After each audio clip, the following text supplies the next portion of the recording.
Oh, there's there's some pluses to that. Yeah, you're fresh. And we can talk about some of those pluses, those bonuses of a 3 o'clock game on Saturday after we talk to Walt Ruff, Hurricanes.com, our OTC. Next. Asheville to Wilmington, Boone to Durham, the Adam Gold Show on the North Carolina Sports Network.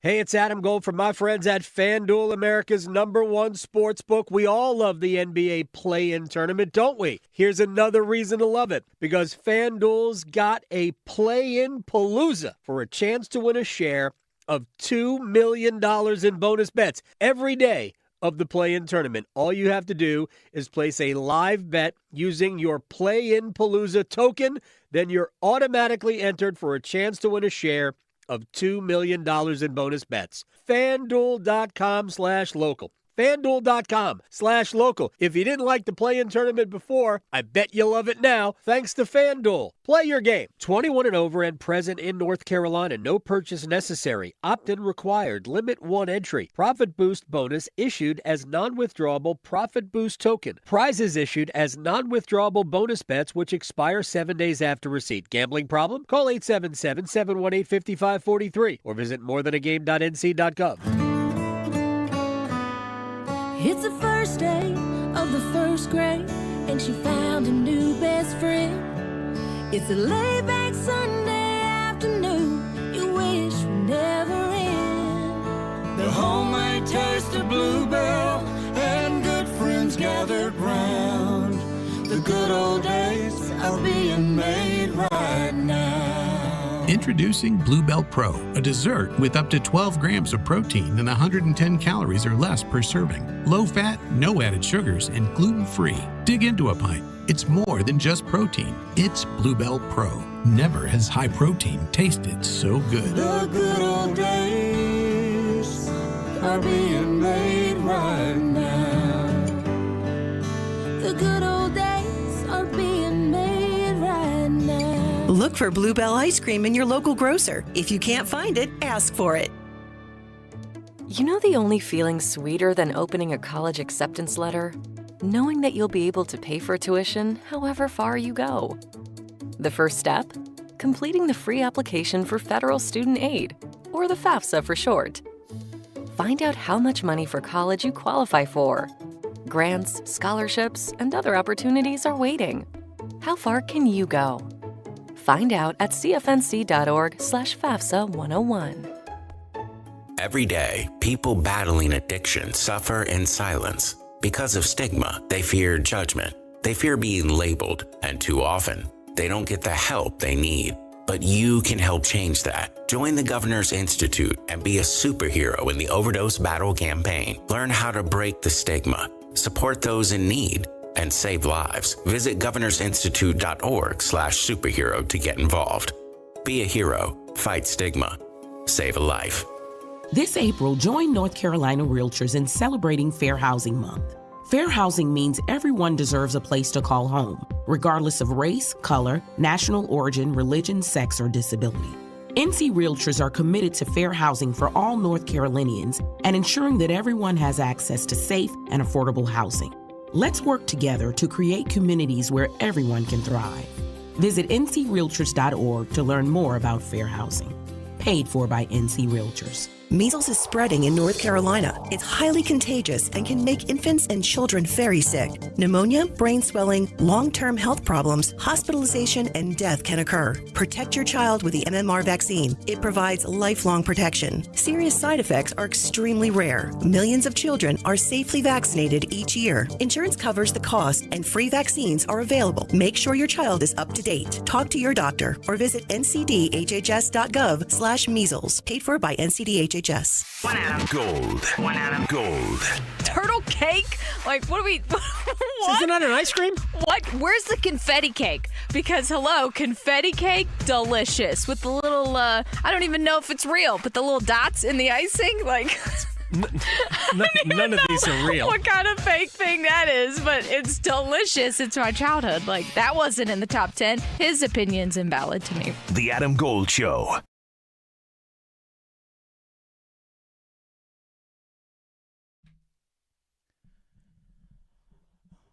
With the Stanley Cup playoffs starting this Saturday, puck drop 3 o'clock.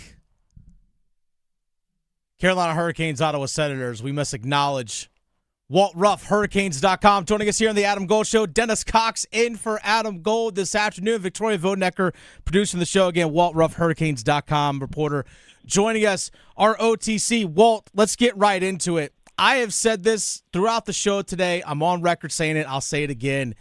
This is not an easy matchup against the Ottawa Senators. This is not going to be an easy series for Carolina. Am I wrong thinking that? No, you are not. You are not wrong, Dennis Cox. Thanks for having me, and happy WrestleMania week to you. I am 100% aligned. This is a very difficult test for the Carolina Hurricanes. The Ottawa Senators are playing some good hockey right now, really dating back to the Olympic break. They kind of came out ready to roll, and they don't have a whole lot of weaknesses. That's what Rod Brind'Amour has been beating the drum to. It's what he said Tuesday night post-game on Long Island. It's what he said today following practice at Invisalign Arena. He said you look at their makeup up and down, and they just don't have any weaknesses. They don't. Is there a matchup, or at least is there an area on the ice where you actually think that Carolina really does have an advantage? I know both teams have pretty good depth of scoring. Ottawa had five 20-plus goal scorers. Carolina had 7. They have a lot of 50-plus point guys. So does Carolina. There's a lot of similarities between these two teams. Where does Carolina have that advantage? You're absolutely right. A lot of similarities, but the first area I am looking to, and there really aren't all that many, but the big contrast is Carolina's power play against Ottawa's penalty kill. Mm-hmm. Ottawa's penalty kill has struggled almost all season long. They're going to finish the regular season 29th out of 32 teams, and you know how much we've talked about special teams going into the postseason for Carolina in recent years, and their penalty kill has been their bread and butter, but this time around it's their power play. They're finishing the year 4th out of 32 NHL teams. They've been clicking well lately. They've got 16 power play goals in their last 15 games, so they are well equipped to handle business in that department, and they should be able to take advantage of that if they want to have success against what has been a struggling Ottawa penalty kill all season long. Walt Ruff, Hurricanes.com reporter, joining us on the Adam Gold Show. Dennis Cox in for Adam Gold this afternoon. To that extent, we know that Brady Tkachuk can be a jerk, to put it nicely. But we also know that he could score. But he's also a player that isn't afraid to get under your skin and also try and goad you into committing penalties yourself. How important is it for, I know Rod Brind'Amour says, the Brady Tkachuk, Andrei Svechnikov, that's a you guys thing. Fine, we'll make it a us thing. We'll talk about it here in the media. But we have seen at times Andrei Svechnikov get baited into taking some dumb penalties. That's the thing that's happened. How vital is it for Carolina not to bite when trying to get hooked into some of those post-whistle extracurriculars? Extremely vital. And reading the tea leaves from within the locker room today, I think that message is being relayed pretty heavily because Seth Jarvis said, listen, we know penalties are going to happen over the course of a hockey game. It's almost inevitable, especially in the postseason, but it's just limiting the stupid ones was his direct quote. And so that's obviously going to be a point of emphasis for the team. Again, the penalty kill sits just outside the top 10 in the league, but it was a down year for them. But Ottawa's power play is really good. That's a top 10 man advantage on the other side. So they're going to have to find a way to avoid, as Seth Jarvis said, taking the stupid ones. And then also on top of that, Walt, when the other team makes those dumb penalties, you have to make it pay. You mentioned about how Carolina's one of the top power plays in the entire NHL. Ottawa's got a bad one. If there's a way to nix all the extracurricular stuff, it's capitalizing on those chances. Exactly that, and it's cliche as it comes, but special teams can make or break you this time of year. And at the end of the day, all of these numbers we're throwing around it to 6 or 7 month sample size, but really now all that matters is what do you do over the course of 4 days or a week. Really, it's going to come fast and furious. It's a sprint. It's not a marathon anymore. So you have to take advantage of those moments when they do come. Walt Ruff, Hurricanes.com reporter, joining us here on the Adam Gold Show. Dennis Cox in for Adam Gold today. All right, Walt, the question that everyone wants to know, who's starting in net? That's the $1 million question. It really is. Postseason in Raleigh. It is. And another time where we're going to have to wait until the day of to find out because I would be very shocked if Rod Brind'Amour tips his hand tomorrow. In fact, he even kind of gave us the precursor today and said we have another practice tomorrow, and then we'll talk about it after that. So Of course, if you want to kind of maybe do some digging, Frederik Andersen was in what is normally day before starters crease at today's practice. Knowing how this team operates, I would be willing to bet tomorrow that will be Brandon Bussi, because gamesmanship is of the utmost importance this time of year. So the only thing we do know is that Pyotr Kochetkov is not considered an option right now, and that's solely because he hasn't played a full 60 minutes since December 20th. It was great to see him make a couple of rehab appearances with the Chicago Wolves of 20 and 40 minutes each, but again, he hasn't played a full game, so they don't really know where he's at within that department. It stinks that he got robbed of the opportunity on Tuesday, but we know it will either be Frederik Andersen or Brandon Bussi in Game 1. And Rob Brind'Amour today, like you said, the gamesmanship said, well, it might be this guy, could be that guy, could possibly see both of them. I'm not entirely sure. So we definitely got that answer for sure. But I thought Freddie played pretty well his last few starts. But then also look and see how Brandon Bussi in back-to-back days, the way he played. I was like, that looked like the Brandon Bussi that was hot out the gates at the start of this season. Is it justifiable to go with either guy? I think so, absolutely. And I think that's one of the biggest blessings of the whole situation is that they're both playing well, and they've played well down the stretch. You're right, Frederik Andersen turned in one of his best performances of the season. I thought the Saturday game in Utah where he turned away 26-27 was a real confidence-boosting performance. And obviously it wasn't the plan to go with Brandon Bussi 2 times in 2 nights on Monday and Tuesday, but he was pretty good in both. I know he suffered the shootout loss on Monday, but that's a good and hungry Philadelphia team on the other side, and then making his first ever start in his hometown NHL arena on Tuesday again, a pretty atypical situation going on back-to-back days. You only let one in. So I think you have plenty of reason to be confident in either guy. Walt Ruff, Hurricanes.com reporter, joining us. One of the conversations part of the post-practice media scrum with Rob Brind'Amour, he was asked about young guys like Logan Stankoven and Jackson Blake.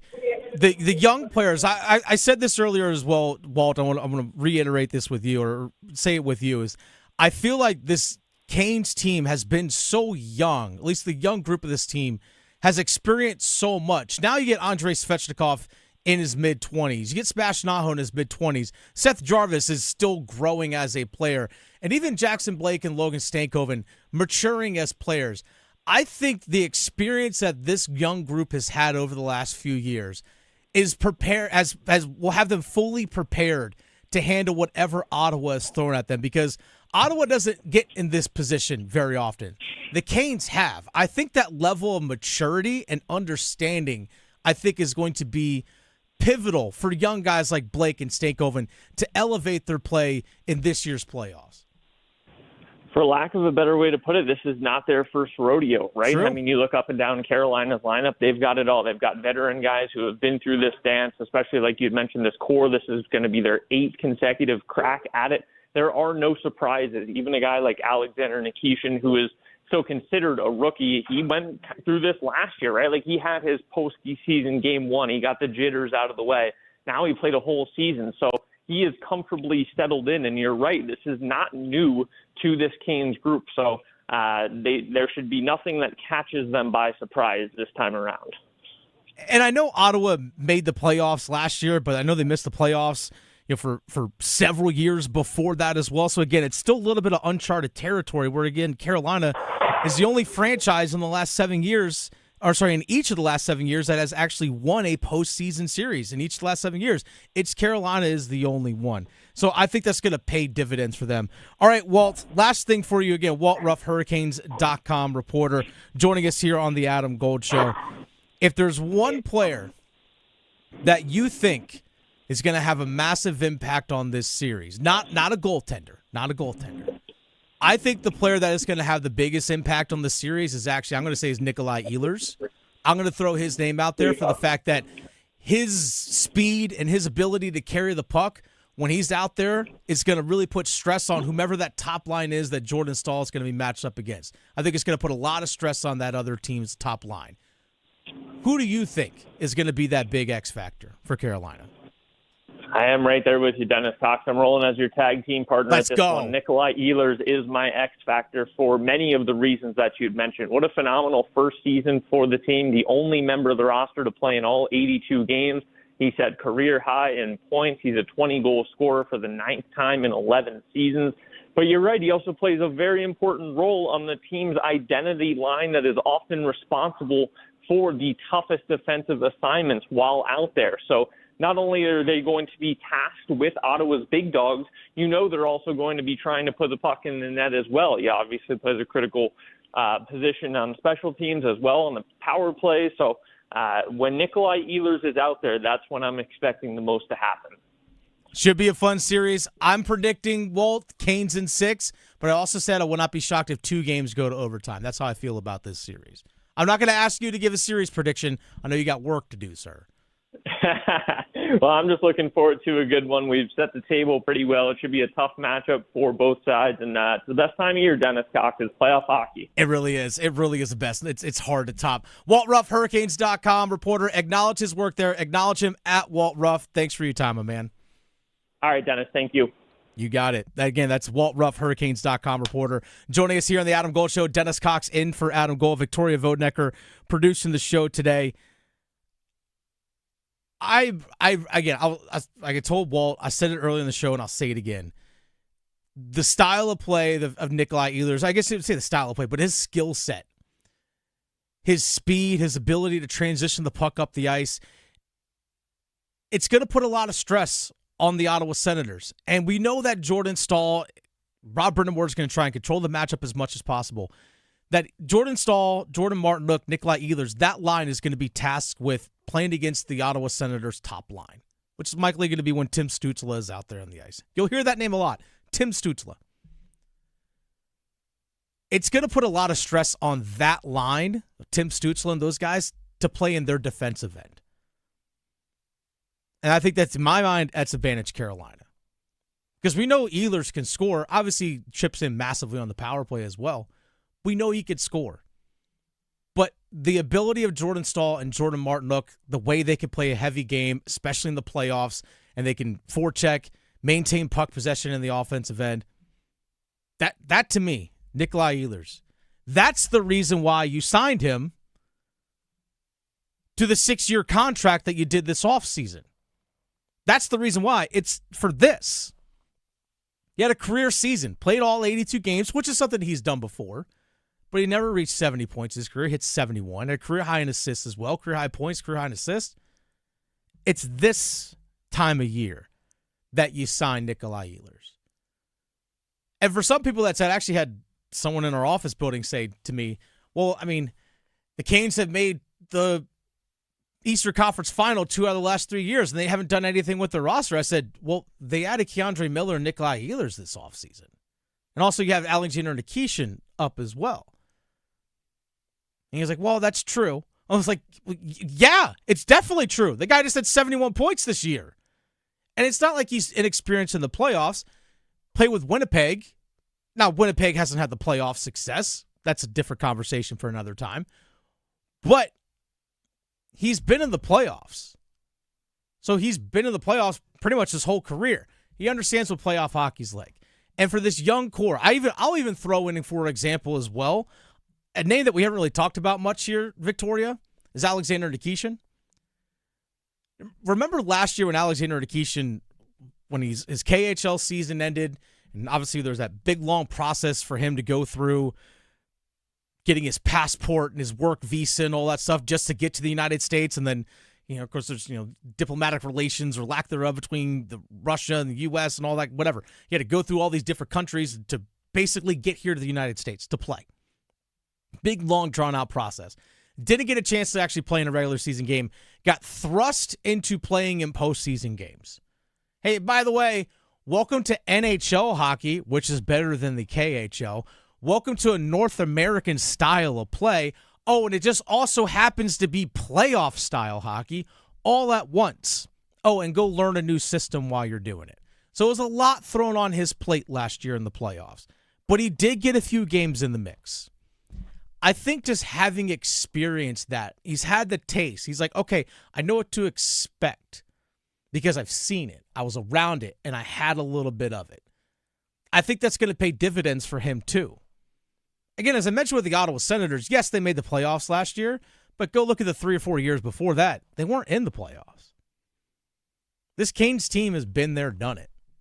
Again, you look at the group of this team last year, or from that last year to this year, the only new additions were obviously Nikolai Ehlers, Keandre Miller, whom, by the way, Keandre Miller has been to the Eastern Conference Final with the New York Rangers. He's been there. And that's really about it. Jackson Blake got to experience playoff hockey for the first time last year. Logan Stankoven got to experience it a couple years ago, getting to the Western Conference Final with Dallas, and then got to experience it obviously last year with Carolina. That's really it. I mean, it's all really the new guys that you have. So you add Nikishin, Keandre Miller, so people that have experienced this before already. Then obviously there's the Brandon Bussey factor into all this as well. Freddie's been in the playoffs. We've seen Freddie in the playoffs. How does Bussey handle playoff hockey? We don't know. Because we haven't seen him experience Stanley Cup playoff hockey. It's going to be an awesome time. Oh, yeah. Victoria, what's your prediction for the series? Victoria, I've said it multiple times. I think it's going to be 6 games, but don't be shocked to see if you see multiple overtime games in this series. 6 games for the Canes. It's not going to be easy. Victoria, what's your prediction for the series? No, I agree. Well, I definitely think it's, like Rod said, going to be a war every game. And I think it will ping pong back and forth, and it could easily go to 7 with this one. Oh, just yes. because absolutely these teams, especially, they learn you inside and out. Mm-hmm. And so, it's going to be super physical. Yeah. This is probably going to feel like a series and a half. Yes. Once it's over with. So it's going to be intense, but I am hoping that it will be the Canes that win this one. And honestly, I could see 7 just because, like you said, I could see overtime too, for sure. Mm-hmm. The Canes in the regular season haven't had the best luck against the Senators. So hopefully they've learned from our past games against them. Mm-hmm. But yeah, and hopefully our guys are 100%. That's the other thing too. I mean, nobody's 100%, but hopefully our guys are at a bigger percentage than the Senators. Yes. Something to keep in mind as well is that we did not see Logan Stankoven at practice today. Mm-hmm. Rob Brind'Amour said Stankoven wasn't feeling well. Cold/flu symptoms type Going deal. around. Got the sniffles. Yep. Get him some soup. Yep. Price is Right. Watch it. Airborne. Whatever you got to do. Yep. Feet up, sleeping on the Ginger ale. couch. Yes. All Comfy the ginger blanket. ale. All that kind of stuff. Yep. Hot baths, hot showers, whatever you got to do. Maybe a puppy. Puppies help. There you go. They do. But that's the only person that wasn't at practice today. Everyone's available. Yeah. Everyone is available. Everyone. All 14 of your forwards, all 7 of your defense, all 3 of your goaltenders. Mm-hmm. Everyone is available. Yep. Which is crucial because if you do have an injury, injuries are going to happen. We saw it last year when Jalen Chatfield got hurt, had the hip injury, and then we saw Sean Walker with the shoulder injury. Then all of a sudden you had to play Scott Morrow and you had to play Alexander Nikishin. Because remember, Alexander Nikishin, not only was he adjusting to everything in terms of NHL play, Stanley Cup playoff play, all those kinds of things, learn a new system. Oh, by the way, also try and just talk to people in a language you don't speak. Exactly. Not an easy thing to do. Nah. Everything compounding on the guy. And he got thrust into a pretty tough situation. So you were forced to play Scott Morrow and Alexander Nikishin, guys that just weren't ready. But that's why you added Mike Riley into the mix. I'm saying Mike Riley is a massive difference maker of a player, but you know what? You can plug in Mike Riley and be confident because he's got the experience. Yeah, he's been with the team all season long. Yep. Which, by the way, Mike Riley this season actually played because of all the injuries that took place during the season. Mike Riley actually played in. I'm actually going to make sure I get the number correct here. He played in 42 games this season. Right. Basically half the games. Yeah. And he was a plus 11 in those 42 games. And it makes me feel good, too, watching the games that they've played over the last week, that we've been able to see guys step in that maybe don't normally have that much ice time and still be successful. So, God forbid, if someone does get hurt, we've got the guys who can back them up if need be. That's also good. Last year, they didn't have that. Right. They didn't have that 7th guy. But you also can feel pretty confident that if you have some injuries, if you have to go further, Joe Nystrom played well in quite a few games this season for Carolina. Charles Alexis Ago played well in quite a few games for Carolina this season. Bradley, if you got to go down in that regard. If we Bradley have to go all the way. But Charles Alexis Legault played in a bunch of games this season. He played 12 as a whole. Johan Nystrom played 38 NHL games this season. 38. 38 games this season. Jacob Slavin played in 39. Johan Nystrom was a +6 in those 38 games. He handled himself fine. If you have to go that far into your depth, you can do it. Yeah. And also you have among the forwards, you got Kotkaniemi, you got Nick Delorier that can step into if you need to. Like, you have those guys at your disposal. And like you said, fine. If I got to tap into, hey, Bradley Nadeau, get your butt up here. Yeah. You can tap into that if you have to as well. I'm not as scared. We've seen what he can do. You have that depth, which is the biggest thing, I think, going into this offseason or going into this postseason. Yeah. And guess what? If you have an injury to Freddie or if you have an injury to Bussy, again, knock on wood, I got Kochetkov ready there too. And you know he's ready to poke check. You know, you're ready to fight somebody. You know that. I'll never forget it. I know we got a minute left here, Victoria. I'm sure you remember this. Well, they played Boston a couple of years ago. Like, he was still a rookie. Yep. When Brad Marchand trying to go after him, he's like skating after Brad Marchand. I was like, I think he was saying some stuff in Russian. Yeah. Stuff that we still can't say on air. Rat. Yeah, but yes, that. But I was like, oh, this guy's got something else. Brady Tkachuk wants to start something. Break Kochetkov out. Right. But speaking of that, a last point here, because only got about 30 seconds left. If Brady Tkachuk and some of these other guys want to goad you into doing stupid stuff, don't bite. We talked to Walt Ruff about it, and he said, Seth Jarvis said that basically, to summarize here, don't take the stupid penalties. Let Ottawa do the stupid penalties. Make them pay by scoring on the power play. Series is going to be awesome. It's been the Adam Gold Show. Dennis Cox in for Adam Gold this afternoon. Victoria Vodnecker producing the show. Until next time, we bid you adieu. Goodbye and good night. Still arguing whether hockey or golf has the tougher dress code? The Adam Gold Show on the North Carolina Sports Network. Listen every afternoon for The Drive with Tim Donnelly. We've been saying it since the Canes season ended last year. They can't prove anything to us in the regular season. It's all about how far they make it in the playoffs. So they have just a handful of games left to do whatever final polishing, make the last final adjustments, and make sure they are ready to go on a deep playoff run. The Drive with Tim Donnelly, 3 to 6 on 99.9 The Fan. With other language learning apps, I was just playing games. I wasn't really learning. Babbel's different. Babbel was designed by over 200 language learning experts to be the most effective way to learn another language. Every time I open the app, I can choose to work on my writing, speaking, or listening. And it saves my mistakes for me to review, so I'm constantly improving. Before Babbel, I thought I just wasn't good with languages. But now I'm speaking French. Tout ça, c'est grâce à Babbel. Save up to 50% on your Babbel subscription when you sign up at Babbel.com. Babbel.com. This is the sound of Jack, buzz cutting his way to a small fortune. To Jack, every time he cuts his own hair, that's $50 right in his pocket. If Jack sees DIY buzz cuts as a saving strategy, Wells Fargo is right behind him. And with their mobile app, tracking his savings is easy. Oh, ouch. However you make money work, we can work with that. Mobile carriers' message and data rates may apply. Wells Fargo Bank, N.A., member FDIC. It's bow time. Sometimes the craving for Bojangles Supremes is so strong you just gotta have them. Even when your gas tank is on empty and Bojangles is still 10 miles down the highway. Nothing beats the flavor of Bojangles' juicy golden Supremes, especially when they're part of a perfect combo with 4 boldly seasoned chicken Supremes, a made-from-scratch biscuit, fixin', and some legendary iced tea. The only thing that can satisfy your hunger is that delicious southern flavor. So when the craving is supreme, put the pedal to the metal. It's bow time. There's no time like bow time. Time to stop whatever you're doing for some of that one-of-a-kind Bojangles flavor. Satisfy your craving for flavor and your passion for boneless chicken with Bojangles 4-piece Supremes Dinner. 4 perfectly seasoned, Cajun-fried, whole breast tenderloin fillets, choice of fixin', a made-from-scratch buttermilk biscuit, and Bojangles' legendary iced tea.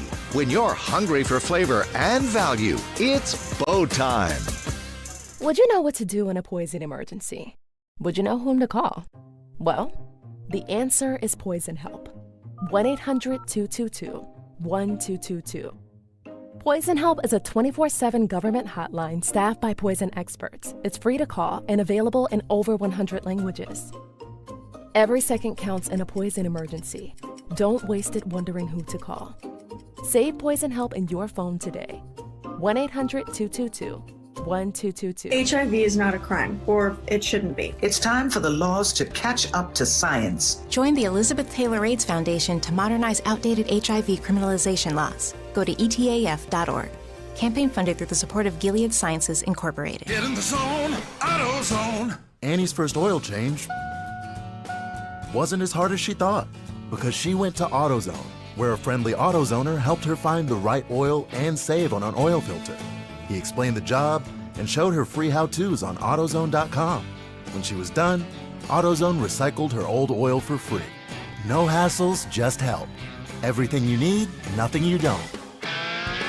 Get in the zone, AutoZone. Restrictions apply. I'm attorney Brian Ritchie. Big truck accidents can cause life-changing injuries, and life-changing injuries deserve life-changing money. I know big truck wrecks, and I know how to fight those big insurance companies. If you've been hurt by a big truck, contact us at ritchielaw.com. I'm on top of it.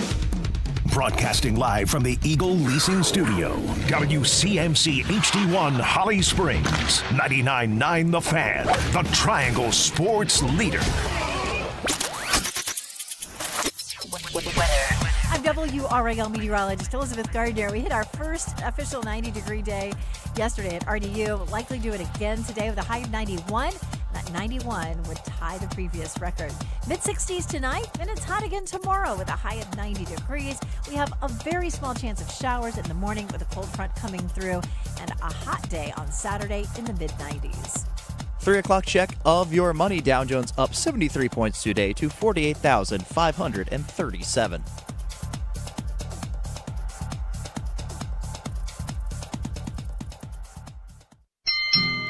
Through traffic, inside Curry, Cox is back. The passing of Porzingis got the two. Curry again. Collins is there. It's a three. Another one. Oh, he's a machine. It's Steph Curry. John is on it. Bumped Curry. Three. Good! 34 for Curry. The Drive with Tim Donnelly on 99.9 The Fan. The Drive with Tim Donnelly here on 99.9 The Fan. Happy Thursday, everybody. I'm Tim Donnelly. Max Gorn producing the show today. So we'll have our max minutes extended. All about you just heard it, NBA playoffs. Play-ins. Whatever you want to call it. I'm going to mess that up all day. I do know it is the NHL playoffs. And I do know what time that starts for the Carolina Hurricanes. So we'll start there with our opening segment. We call it the Big 3 at 3.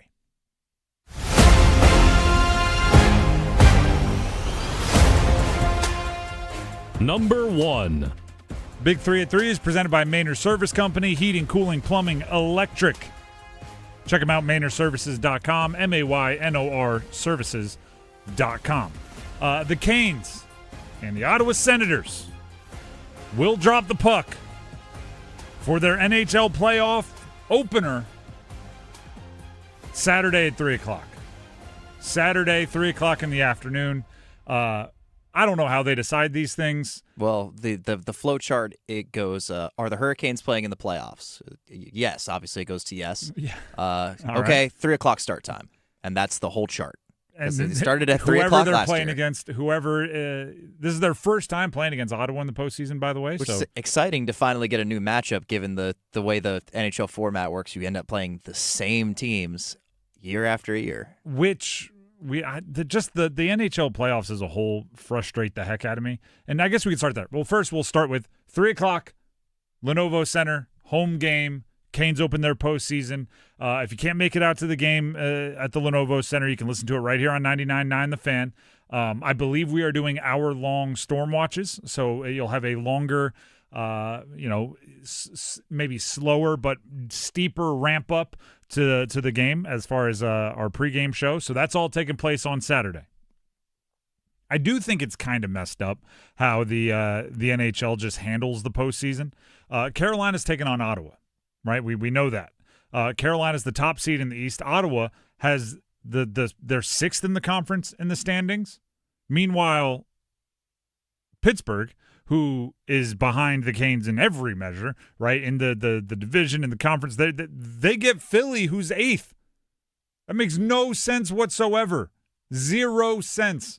So, yeah, like, is Ottawa an exciting matchup? Yeah. Is it a new matchup? Sure. Is it a like hockey interesting matchup where, you know, both teams are pretty good? Yeah. But I've always been of the belief that if you are the best team in the conference, you should play a much worse team than, I don't know, the seventh best team in the conference when they get to the postseason. I think the NHL, they just panicked whenever they went to the current divisional format, when they went to the 4 divisions.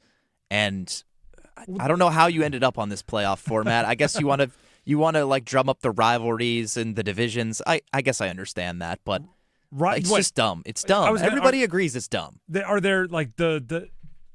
a ton of rivalries in other sports that you don't have to play every year in the postseason for them to be bitter.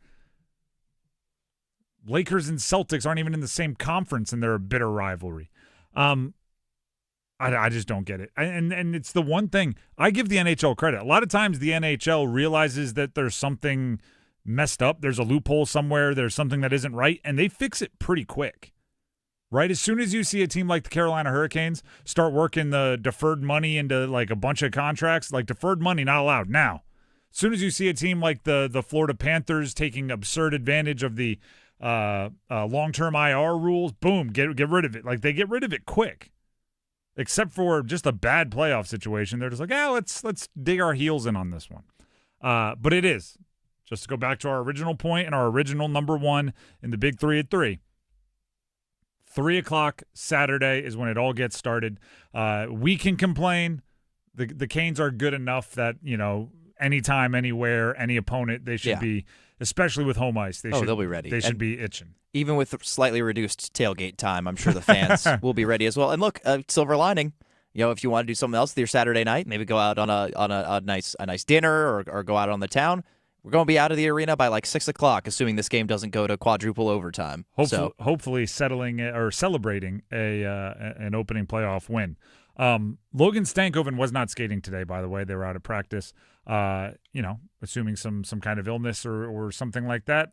Kokiniemi was skating in his spot with the second line. That doesn't strike me as like, hey, we're preparing for Stankoven not to be there. That strikes me as, hey, let's put somebody in Logan Stankoven's spot until Logan Stankoven gets back. But that is kind of the news of the day. And in the starter's crease, I guess we should say, if this were the day before a game, in the day before the game starter's crease, Freddie Anderson. Perhaps tomorrow there will be Brandon Bussey and a little bit of a mind game being played there. Quickly, just while we have the time, Rod Brind'Amour was asked if there is anything substantially different in making the goalie decision. This is what Rod Brind'Amour said. No, I mean, they both played really well at the last stretch there and gave us, exactly what we wanted, have a decision to make. And, there's a likelihood that you'll see both probably, so we'll figure all that out tomorrow. Yeah, he's not going to tip his hand. He's not going to do it. That is number one. Let's get to number two. Number two. The NBA play-in games are moving along, and now we know that the next game for the Hornets will be against the Magic after they lost to the Sixers. The Sixers and the Blazers have come out of the play-in and punched their ticket into the real thing. The Hornets and Orlando, and then Golden State and Phoenix will be played tomorrow, and they'll have a chance to punch their ticket to the real thing, the playoffs. Last night is one of the reasons, and we'll get to the Hornets, but last night is one of the reasons why I hate the play-in so much. You heard it actually in the intro, right? We played the highlights. Steph Curry, shout out to Davidson. Steph Curry, he like artificially gets a legendary elimination game performance, right? He gets the highlights of putting up 35 in a vintage Steph Curry game facing elimination, and it's to get to like a winner advances, loser goes home game. You should have to make it to Game 7. It's like a fake Game 7. I don't like that they've artificially made these super high leverage early games because they didn't earn them. It was a great performance by Steph. It was, a fun performance by Steph, but it's not what it's going to be built up in history. Same thing, I think it was actually against the Warriors, where LeBron hit the game winner, and it was the whole, I saw 3 baskets and shot at the middle one, whatever he said after the game. That is not a, winner advances game winner to me. Play-in games, they're fake. They're simulated Game 7s, and I don't like it. With that being said, Hornets at Orlando tomorrow, huge stakes because of what they've manufactured. Shea Serrano, who used to be with the Ringer, he's a well-known author of sports books. He tweeted it out. I think this encapsulates it fantastically. The Hornets, who play basketball like they're all inside a car that someone accidentally set on fire while joking around, playing against the Magic, who play basketball like everyone's secretly mad at everyone else about something. And that's what we have, and the winner goes on to the playoffs, and the loser finds themselves at home watching the playoffs. There's a lot of ways you could describe the Hornets, but I thought that was a funny one. Duke fans may not want to watch too much of the recent Paolo Banchero tape, especially from the game yesterday. Well, maybe the good news is somebody's probably going to bounce back from, if you're a Duke fan, either Con Knipple or Paolo Banchero will advance, right? Whether their teams do it despite them or because of them, somebody's advancing.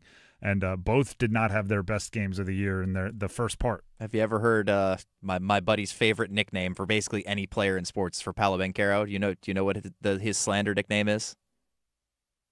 I don't. PB No J. I have heard that. I have. I should have had that. It was on the tip of my tongue. PB No J. Well, he's also darn near 7-foot ball handler. So who knows? That is number 2. Let's get to number 3. Number 3. 1 week to the NFL draft. 1 week. 1 week from right now, we will be counting down the moments to the first round of the NFL draft starting. It is a unique draft, and I've been talking about it a ton. The best players are not at the positions of importance outside of probably Fernando Mendoza. If you take away Fernando Mendoza, who's likely going number 1 to the Raiders, quarterback, Indiana, the best players are a running back in Jeremiah Love, an off-ball backer in Sonny Styles, a safety in Caleb Downs. These are not traditionally the positions that are drafted highest. So you're going to see teams in real time once the draft gets started, and over the next week have to wrestle with this.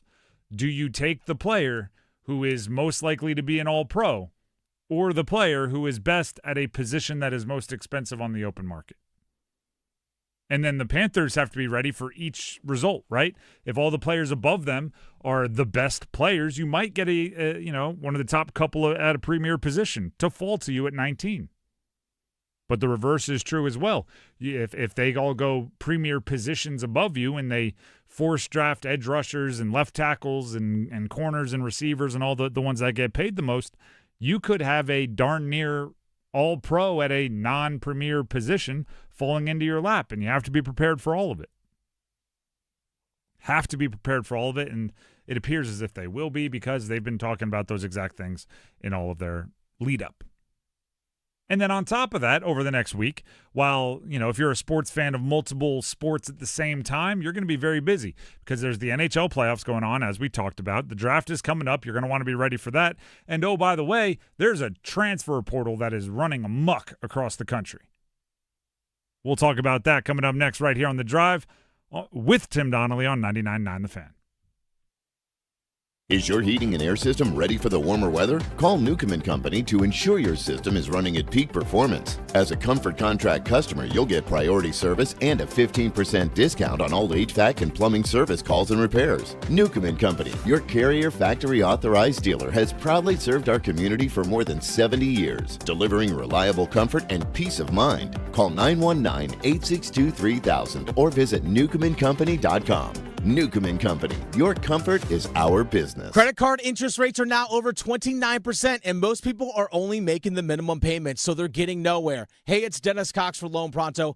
But here's what many homeowners don't realize. Using the equity in your home, you can easily access hundreds of thousands in cash. With Loan Pronto's Rapid Equity Loan, you can pay off your credit cards, your existing HELOC, your car loans, or get money for that home improvement project. One client just got $100,000 approved and saved over $1,500 a month.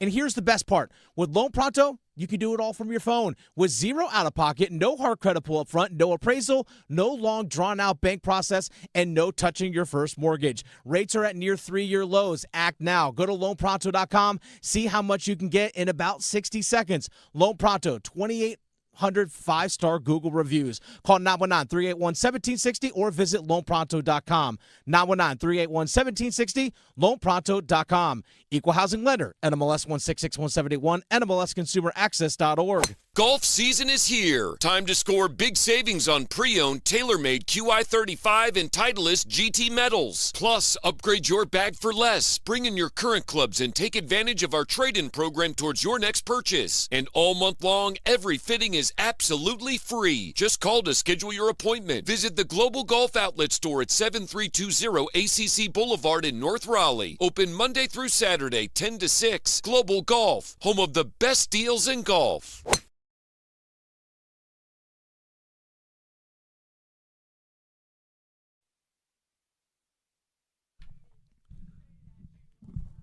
The Drive with Tim Donnelly, 99.9 The Fan. Transfer portal spinning. I don't want to act like this is a gigantic loss for NC State, but one of their big guys, Musa Sagna, hit the portal in the last 24 hours. Likely a situation where, maybe some honest conversations were had on both sides, and they decided to part ways. Yeah, it's very telling that a team that is kind of not desperate for because it's still early in the cycle, but a team that is going to need to flesh out the bigs on the roster is willing to let a 7-foot guy go along the way, or maybe not make the pitch to have him stay. Or not, come up with the funds required. But I size is a factor for NC State, and we'll talk about it. Also, the other news, and this isn't necessarily portal news, but it's preempting the portal news. Caden Boozer made it known today at noon. Duke put out all of the graphics and the hype videos that he will be returning to Duke next year. So the I think fairly obvious, the redemption arc begins based on how their season ended in the Elite Eight, with him making the turnover that led to the UConn buzzer beater game winner, and now he is returning to Duke. I think many believed that he would go back to college. Some believed there may have been Miami in the mix. He's from Miami. There's some coaching connections there. Coming back to Duke, I think, is a mature and kind of defiant stance by him to, try to make it right or try to end this season better than the last one did. So that's the news there. I thought right now what we would do, because none of the three in the triangle, whether it's State, who you brought up, with the size, whether it's Duke with retaining or UNC, have made massive splashes in the transfer portal yet. Player here or there has been acquired, but not anything of huge volume or huge noteworthiness. So I thought we'd go through each and kind of just put a to-do list. And it's a one thing to-do list. A top priority list might be the way to describe it. And we'll start with NC State because of what Sagna represented and how I think it becomes the main focus. I think they need true post size. And not only is it it's almost ironic that the departure happened today from one of their biggest guys, but I think it's what Will Wade missed. right? Because when you do have to build an entire roster in the portal, and they did last year and they pretty much will this year, it's tempting to just go out and grab, maybe the 8 best players you can possibly grab and then figure out how to put the roster together. But I think what they learned this past year is if you don't have the necessary size, particularly down low, rim protection, rebounding, dirty work, strength, you can get bullied by worse players. You can get bullied. You can, like, the most dependable thing in sports right now is college basketball. Size gets you the easy ones. And if you look at the Final Four, if you look at the, Ken Pom top 5 teams or whatever, they're all bringing size to the table. Michigan was gigantic. UConn was surprisingly small amongst the Final Four and still a well above average height team. Arizona, gigantic. Illinois, very big. Duke, gigantic. All right, and they were in the top of most things, regular season analytics, which is why I bring them into the equation. And NC State, for long stretches, the tallest guy on their team would have been Van Allen Lubin. Not on the team. Tallest guy on the floor, I should say, was Van Allen Lubin. Somewhat ironically, they ended up with similar issues that Carolina had the year before, where Lubin was a big part of their front court, where they just didn't have a ton of positional size. And it kind of came back to bite them because, especially in terms of rebounding numbers, they were getting beat, especially on the offensive glass. It was a bit of a struggle. So there's no doubt, like, picking up a post player in the portal is going to be a big, big emphasis for Justin Gainey here moving forward. And I'm not even going to say post player. I'm going to say post players, right? You can have Christian Hammond, the guy they brought in from Santa Clara. You can have your shooters. You can have your Darion Williams types like they had last year. But you need multiple guys that can guard and defend the rim and rebound. And that'll just raise your floor, which is so important in the first year of a new coach, raising your floor. For Carolina, this is it's a yes-no. You have to find out whether it's positive or negative, whatever. You have to find out what the deal with Henry Vesar is. That's priority number one. And I'm not even saying, like, you have to get a you're in or you're out. You got to talk to him. You got to get some percentage points. Because whether Vesar is coming back or not completely changes what you have to do. It completely changes how much money you have to spend. It completely changes the types of players you're looking for, right? Because if you have a 7-footer that can do the things that Henry Vesar can do, you need to then build your entire roster around complementing him, right? You need size on the perimeter. You need shooting on the perimeter. You need to provide spacing. You need somebody to be a pick-and-roll pair with him, which I do think Abdallas, who they brought in from Virginia Tech, can be. But if both of those guys are there running the pick-and-roll, you need even more shooters. You do need somebody, I believe, that can be a post defender that can take Vesar and put him in a less high-leverage defensive spot. And then if you expect Vesar to be gone, that completely changes everything because now you're similar to State in that you need size, you need size, you need size. You saw over the last 2 years what an important front court does. 2 years ago, Van Allen Lubin, oftentimes the quote-unquote biggest player on the floor, and you got bullied. This past year, you had Vesar and Caleb Williams, and when you had both of them, you were a really good basketball team. And then there's Duke, and obviously Caden Boozer plays into this. It's retain for Duke.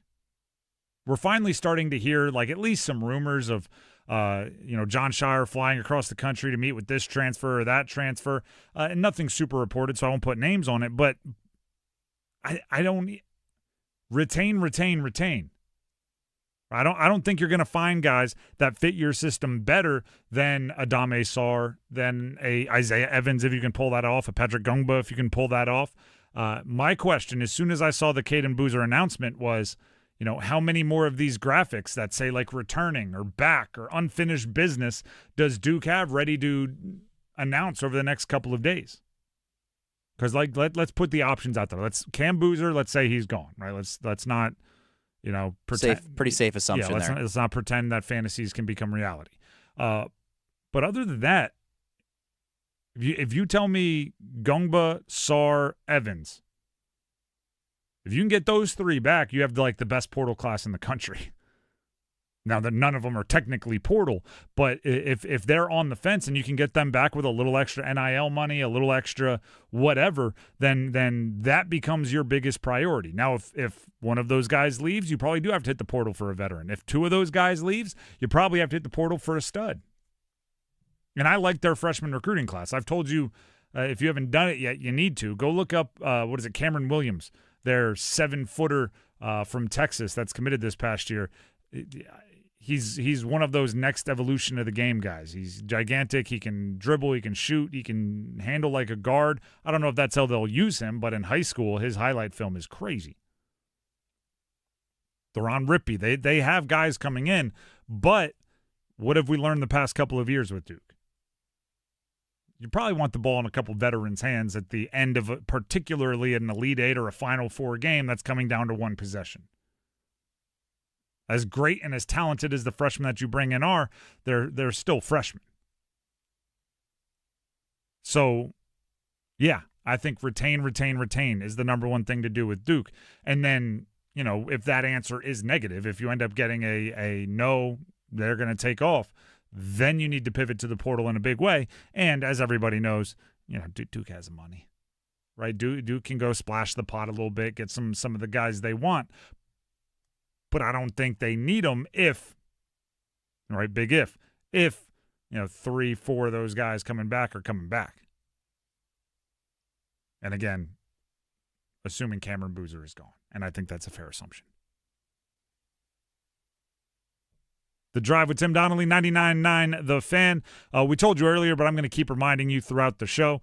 NHL playoffs, the entire playoff bracket and everything will not be complete with schedules or the next games or anything as far as times and puck drops and everything until everything is settled for the regular season tonight. But we do at least know the opponent for the first round for the Canes is Ottawa. We've known that for a little bit now. And Game 1 will be Saturday at 3 o'clock at the Lenovo Center. That much we can pass along to you. Saturday, 3 p.m., Lenovo Center, playoff hockey, Canes, Ottawa. I believe it'll be a 2 o'clock storm watch to get you ready, and then everything will build off of that. But we won't know many more details, if any more details, until after the night's games tonight, as the regular season concludes Thursday, obviously being tonight. We're going to take a break. When we come back, the Dean's List and a few things I need to remind you about or let you know about. We will also have Vincent Anthony Jr. Vincent Anthony Jr., edge rusher from Duke, expected to be drafted in this upcoming NFL draft. He stopped by the studio earlier today. We'll play that audio for you coming up in a bit. And even more before we get to any of that, Tim Donnelly here for Miller Lending. Miller Lending wants to make sure you're aware of the no closing cost loan that they offer. If closing costs are stopping you from buying your dream house or refinancing your home and taking advantage of a rate that's lower than when you locked yours in, don't let that be the barrier. Just pretend it's not there, because Miller Lending wants it not to be there. No closing cost loans. Rates have dropped a good amount here recently if you are thinking about refinancing, but the closing costs are stopping you. Give them a call right now. Ask them about their no closing cost loan and how it might be right for you to get the lower monthly payment that you've been looking for. The number to call is 919-447-3377. That's 919-447-3377, or visit them online at millerlending.com. That's millerlending.com. Miller Lending is an equal housing lender, NMLS number 250-2146. We'll take a break. When we come back, the Dean's List. Find out who made it next. It's bow time. There's something special about the first bite of a Bojangles Cajun filet biscuit, like an edible alarm clock that slaps you awake with bold Cajun flavor. The moment you sink your teeth into that soft, fluffy, made-from-scratch biscuit, then strike gold with a juicy piece of fried chicken, you'll know. Nothing beats the first bite, except the second first bite. Get a Cajun filet biscuit combo today at Bojangles. It's bow time. It's bow time. Time to satisfy your craving for Cajun with a Bojangles Cajun filet biscuit. Enjoy a Cajun fried filet tucked inside a hot made-from-scratch buttermilk biscuit. Make it a combo and add your choice of fixin' and legendary sweet tea. And remember, Bojangles Cajun Filet Biscuits are served all day, every day. Bojangles Cajun Filet Biscuit. When you're hungry for flavor and value, it's Bo time. This is a special alert to all Americans who own a vehicle with less than 200,000 miles with an auto warranty about to expire or with no warranty coverage at all. Due to a decline in the economy, CarShield is announcing a low-cost month-to-month vehicle protection plan that is now available to the public to save any driver out-of-pocket expenses on future auto repairs. Call now to find out how you can pay almost nothing for covered auto repairs. Yes, you heard that correctly. Pay almost nothing for covered auto repairs. An open phone line has been established for all drivers to call for a free quick quote. Call 800-292-4541 now. Drivers who are covered will not have to pay for covered repairs again. This protection plan is at an all-time low. Additionally, drivers who activate this vehicle protection today will also receive free roadside assistance, free towing, and car rental options at no additional cost. Call us for your free quick quote today. 800-292-4541. That's 800-292-4541. What do you have to lose? Call 800-292-4541. Again, 800-292-4541. T-Mobile has an exclusive bundle for customers 55 and up. I'm Sarah Bowl. Yeah, I'm Frank Bowl. A reliable network is key for us. And with T-Mobile, it's been wonderful. And going to the 55 plus plan saved us so much money.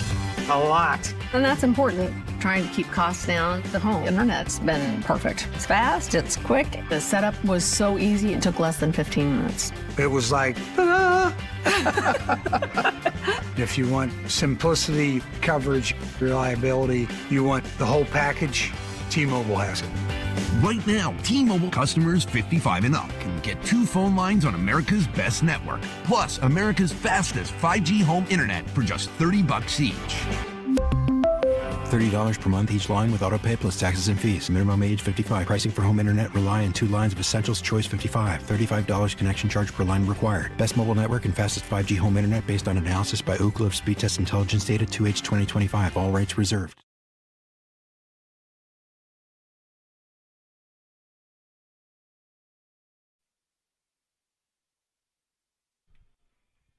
The Drive with Tim Donnelly, 99.9 The Fan. Please, everybody, subscribe to our YouTube channel, 99.9 The Fan. I believe our YouTube live stream is back up and running today. I'm getting the nod from Max. We've been doing some upgrades like everybody else, right? Occasionally your tech needs the updates and the upgrades and the latest edition of. So we've been doing that behind the scenes, which has messed with our YouTube live stream a little bit. But I believe we're back up and running. So if you've been turned off or you've tried to find it the last, I don't know, a couple times over the last week and haven't found it, it is up. So 99.9 The Fan on YouTube. Subscribe while you're there. Check out the live stream. Jump in the comments. Let us know your thoughts. All of those things. And we appreciate you for doing it.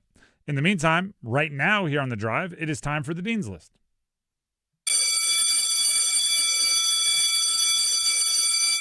This is where we highlight those with a direct or indirect relationship to college sports world that we love so much here in the Triangle. I'll get us started, and admittedly, this is a loose connection, but I'm going Chris Paul. Chris Paul, former Wake Forest point guard. Just because I like petty competitors. Did you see what he posted last night? So Chris Paul was unceremoniously dismissed by the Clippers earlier this year. The Clippers season came to an end in the play-in rounds yesterday. There's a meme. I don't know if you're all familiar with this meme. A meme of a guy dressed nice, and he's at a funeral, and the caption says, I stopped by one of my biggest haters' funerals today just to make sure that he was dead. That's the meme. Chris Paul posted a picture of that guy to his Instagram story last night after the Clippers lost. So basically saying, perhaps hinting, if you would have kept him, he could have had the secret, the key to keeping your season going, or at least he just wanted to make sure and let you know that your season ended early anyway. I like petty competitors. I like guys that hold a grudge, as long as it doesn't get too personal. More Dean's List. I'm throwing the mascots Have you seen this wedding rate book that's been going around? I have not. I know how much it costs to book Stormy from the Canes for a wedding. Okay, well, that's interesting. There's a group called FOIA, Freedom of Information Act Ball, where they just go around making Freedom of Information Act requests to all of the athletic programs and then putting together charts. And it's like the ones where they're like, how much each FBS program spent on balloons last year. Exactly. They went and found all of the ACC that they could find readily available rates for weddings for their mascots. Because, right, in a world where how much your athletic program is bringing in revenue really matters, this is kind of found money, right? If you haven't been using your mascot as a means of revenue, probably not smart. I can tell you this, the most expensive, Clemson. Clemson's coming in at $1,000 an hour for a wedding for their tiger. If you want both Mr. and Mrs. Wolf for NC State, you want both of them, you're coming in at $500. If you want either one, just one, you can get them for $250. So there's no saving rate by booking in bulk. Ramses from UNC, $300 an hour. You can get the Duke Blue Devil for $200 an hour. The Duke Blue Devil will show up. I assume will let you write something in tape on his forehead, like he's always sending messages at your wedding for $200. As is the Demon Deacon. You can get the Demon Deacon for $200. The only one they were unable to find was the Stanford Tree. Makes me think maybe you can't book the Stanford Tree unless you're run Google or something. But there's a lot of money there. Some of them were booking 6 figures per year in appearance fees for your mascot. Hidden money, right? The $100K. Say you're bringing in $30K of that in profits. That's enough to maybe sway a backup shooting guard or something like that. There's real money there. Max, you have any interest in grabbing ACC mascot for your one-day wedding? Nah, probably not. No. But it is. Look, hey, you'll have to ask my future wife. Maybe she's into that. I don't know. Oh, would you? What if? What if they're like a Clemson grad? Are you letting the Tigers be at your wedding? I have no beef with the Tigers. That's fine by me. Is there any ACC school that you would say absolutely not? Ramses is not coming to my wedding. Yeah, see, that would be hilarious.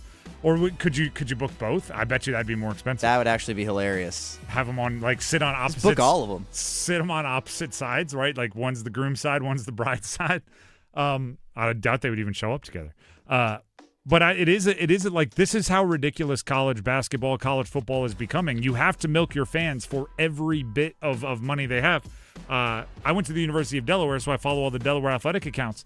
You can book the mascot. You can book UD for like 15 minutes for grad pictures, where the mascot, our blue hen, will just be in the football stadium with a professional photographer and just windows of 15 minutes, and you can just book them and roll through in your cap and gown and take pictures with the mascot, and they're charging a good amount of money for it because defensive ends cost money now, and UD the blue hen has to help pass his way.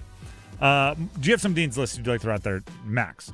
Yeah, I'm going to put LSU basketball coach Will Wade on the Dean's List just for his incredible patience in the transfer portal. Actually only has one player on his roster right now because he's so committed to waiting and making sure he gets the right guys. So Will Wade and LSU basketball on my Dean's List. I sense sarcasm. Never. Okay. Never. I just sensed it. I felt it. We should probably put Caden Boozer on the Dean's List, returning to Duke. It's sometimes I think it's overplayed, like how an athlete responds to a tough situation, and reporters, media members like us like to drama it up, right? Like, oh, he answered questions after making a play. It's like, well, you were in the locker room. Yeah, he answered questions. But I do think he can remain back, right? I think he can change the way that his Duke career will be remembered, and that's worthy of something. And then last Dean's List member here, Charlize Dunn of the Toronto Tempo in the WNBA. We talked about her earlier this week when we just listed all of the players with local connections that were drafted into the WNBA. Charlize Dunn went to Davidson. What I failed to realize, so she was drafted by the Toronto Tempo third-round WNBA draft. She is known for her shooting ability. I didn't realize, and Davidson tweeted this out today, she is the first Davidson Wildcat drafted since Steph Curry. And that's men's, women's, that's multiple sports. Steph Curry in 2010 2009 was the last Davidson player drafted, and now Charlize Dunn is the next 16th player overall drafted from Davidson College. That's just a really cool thing to say for the rest of your life, right? Hopefully she has a long WNBA career and she goes on to make a bunch of money. By the way, WNBA is paying their players a ton more now after their most recent negotiation to the CBA. I saw last year's number one overall pick made like $78,000 this year. The number one pick from earlier this week is getting $500,000. So gigantic difference. But if Charlize Dunn is ever in a corporate situation where you got to hit them with a fun fact or two truths and a lie, right? They're doing all the icebreaker games. I was the next person drafted out of my college after the greatest shooter to ever live is a really fun fact to just throw out there when everyone else is saying I had a pet snake when I grew up. She's now set for life on that one. There you go. We'll wrap it up. That is the Dean's List here on The Drive with Tim Donnelly on 99.9 The Fan. There you go. The bell dismisses you. As promised, when we come back, not only does Vincent Anthony Jr., Duke edge rusher, getting ready for the draft, in town for the draft, and will be actually leaving to work out a little bit, but coming back to celebrate with his friends and family. He's from Durham. Not only will he join us, but also Joel from High School OT, our colleagues over at High School OT. He'll jump in here for the conversation as well. This all took place earlier today, but that's coming up next right here on The Drive. Get ready for that. In the meantime, I want to tell you all about Bailey's Fine Jewelry. Tim Donnelly here for Bailey's Fine Jewelry. I'm not saying I've ever been or even thought I would get drafted, but if I was, I would be mighty tempted to grab myself a luxury timepiece on draft day, something to commemorate the occasion, something to commemorate a milestone in my career. Yeah. And then nothing too crazy. I wouldn't blow through my whole rookie signing bonus, but that is something that a luxury timepiece can do, right? The saying is, not only does it help you monitor the passing of time, it helps you mark a point in time. You grab your watch, you grab your luxury timepiece. It can commemorate a retirement. It can commemorate a wedding, a birth of a child, a graduation. And then anytime you put that on your wrist, you come with the power of that monumental moment. Matter of fact, today, had some stuff going on this morning, forgot to throw on a watch, and I don't do that often. I feel less powerful. I just feel less put together. If you don't wear watches, you don't even know what I'm talking about because you don't know the statement you can make on your wrist. So go ahead and call up Bailey's Fine Jewelry. Follow them on social media at Fox and Bailey Watch Shop, or more importantly, stop by their Village District location in Raleigh. Ask to see the Rolexes. Ask to see the Omegas, the Blancpains, the Glashütte Originals, the Hamiltons, the Hurricanes. Ask to see them, and as soon as you put them on your wrist, you'll know what I'm talking about. Again, it's all at the Village District location in Raleigh of Bailey's Fine Jewelry. As promised, Vincent Anthony Jr., conversation about getting ready for the draft coming up next. Tired of hearing this from your local tire place? Sorry, we can't fix it. Take it to Dauntless. This year, skip the middleman and take your car straight to Dauntless Transmissions if you want quality work done right the first time. Transmissions, engine, or brake work, or just a regular tune-up. If it's broke, Dauntless will fix it. For quality work done with the kind of experience that works for you, take it to Dauntless Transmissions first. Go to DauntlessTransmissions.com to book your visit today. Dauntless Transmissions, your local source for exceptional service. The Chase Ink Business Premier Card is made for people who make things happen, like me. I'm Sam, founder and CEO of Manifest, a product design company that makes everyday products design smarter.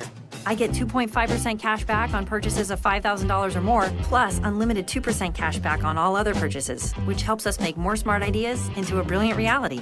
The Inc. Business Premier Card. Chase for business. Make more of what's yours. Real business owner compensated for their participation. Cards issued by JPMorgan Chase Bank. NA member FDIC. Subject to credit approval. Terms apply. I need a little range.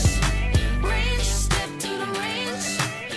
Come on, meet me at the range. Introducing the new Chick-fil-A Jalapeno Ranch Club Sandwich. With that juicy Chick-fil-A chicken on a buttermilk ranch bun, jalapeno ranch sauce, and pickled jalapenos, it's a little ranch with a lot of kick.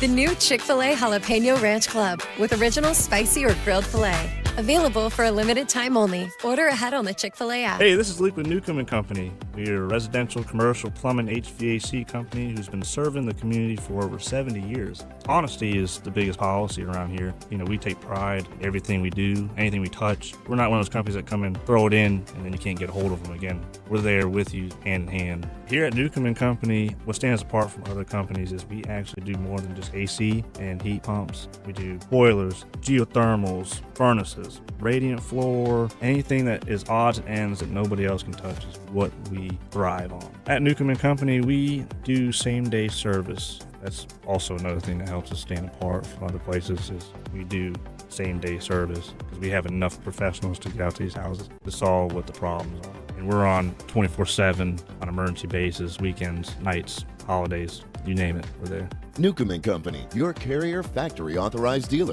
Call 919-862-3000 or visit newcombandcompany.com. Newcomb & Company, your comfort is our business.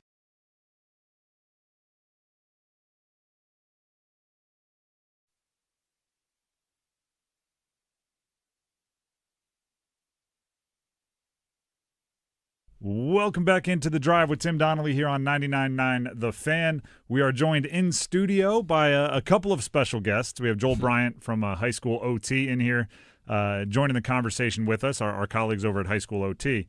The guest of honor, though, we have Vincent Anthony Jr., a week ahead of the NFL draft, edge rusher from Duke, also Charles E. Jordan High School out there in Durham as well. So a lot of local connections getting ready for the draft. And we'll start there, Vince. First of all, congratulations on the high school and college career. Thank you. What is this draft process been like for you, getting ready for what's going to end up being a big weekend? It's been amazing, surreal, just taking every day, day by day. Went down there to Orlando, Exeter, Orlando, training in Orlando for like 3 months, training for the Senior Bowl. That was fun. That was a good time, and the Combine was a great time. And then all wrapping it up for Pro Day, and then now we're here, so it's been amazing. Who's talked to you? I mean, that's always the thing, right? Like Right. Which teams, what visits, what Zoom calls, who's been the most active? Most active has probably been the Raiders. Okay. Raiders, Jags. I had a couple calls from Detroit. The Saints are very interested. Got a call from the Chiefs the other day. So, yeah, a couple teams that are interested in me. So that's been exciting. Anything with Tom Brady?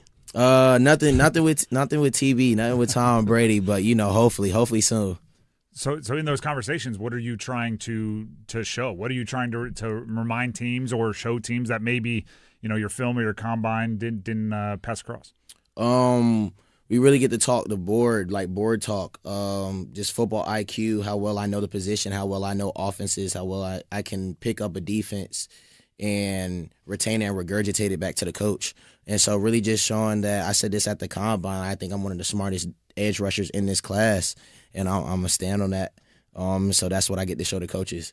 Vincent Anthony Jr., Duke edge rusher, getting ready for the NFL draft, joining us here in studio. I mean, when you go to a school like Duke and then you start talking about being the smartest, it kind of tracks, right? Right, no, for sure. There's a relationship there. Right. Let's talk about maybe somebody that you honed your skills against, right? I love hearing you talk about yourself and your strengths, but every day in practice, Brian Parker Jr. Yeah. Give us the scouting report, another guy that's hoping to hear his name called early in the draft. Brian, that's my dude. Been going up against Brian since we first stepped foot on campus. So we've been going at it for 4 years straight, just making each other better every day, day in and day out. I feel like he's gonna get picked up real early. I know he's been working a lot of center guard stuff, but he can really play all positions across the O-line. I'm proud of him. I'm excited what he's going to do at the next level. But just going against him every day at practice made me a better edge rusher, and made him a better pass blocker, run blocker, O-lineman, and all. What's been the biggest surprise for you this whole process? Obviously, like, we grew up watching the draft. We watched the combine. Right. Has anything kind of been different in person than was on TV for you growing up? Just how much stuff you're really doing. Yeah. I'll say watching the Senior Bowl, watching the combine as a kid, you really just watch the game, and then you just watch everybody run the 40 and stuff like that, the on-field drills. But there's so much more that goes into it. Interviews, on top of interviews, meeting with coaches, training while you're at, like, the Senior Bowl and combine. So probably when I was there, I barely picked up my phone. Like, it was constant movement, and then sleep. Just trying to get your rest and all of it. Was probably the most surprising part, but it was cool just to take in everything, all the experiences. The longest job interview of your life, I'm sure. No, for sure. For sure. 3-month-long interview, basically. Yeah. Did you get any off-the-wall questions? We always hear, like, the ones where it's like, how does that apply to football? Did you get any crazy ones? One was, like, are you a cat? Like, are you a cat or a dog? And then, that was probably the most craziest one that had nothing to do with football. I mean, I guess you can relate it to football in a sense, depending on your question. I mean, on your answer, but yeah. Do they want you to, like, if they ask you that, do they want you to say, like, I'm a German Shepherd? Like, I'm really, it's like, they don't, like, you'll answer a question and they'll just be like, okay. Oh. Yeah, so just move on. Yeah, so you don't know if it was like a right question, right answer, wrong answer. I said something smart, like, well, what cat are we talking about? Are we talking about a lion, jaguar? Right. You know what I'm saying? There's multiple cats. Just maybe a panther. You know what I'm saying? Right? Possibly, hopefully. But yeah, that was just cool. I really took it in. It was actually fun. So. Well, speaking of the Panthers, did you grow up Panther fan? I did not. I grew up a diehard Dallas Cowboys fan. It was like it's a family thing. My family's been Cowboys fans since, like, Tom Landry was coaching. Okay. Yeah, back in the 70s. So, wow. So it just, like, I grew up a diehard Dallas Cowboy fan. Yeah. Just in North Carolina. In North Carolina. Your Troy Aikman stuff. Actually, Tony Romo was probably your era, right? Yeah, Tony Romo was my era growing up, but I had a Dez Bryant jersey. It's one of my favorite players. And then I caught, like, when I was a kid, I caught DeMarcus Ware, like, in his prime. So yeah, that was my dude. I had a DeMarcus Ware shirt. It's my guy. That tracks. Vincent Anthony Jr. joining us here in studio on 99.9 The Fan. Building off of that, who are the defensive ends? Could be DeMarcus Ware. Give us a couple that you modeled your game after. For sure, D. Ware. Right now, my favorite is probably Max Crosby. I love how Max plays the game, the intensity he plays with, the swagger he plays with on and off the field. Brian Burns is another one. I love how Brian Burns plays the game. And, of course, Myles Garrett. Freaking nature. Yeah.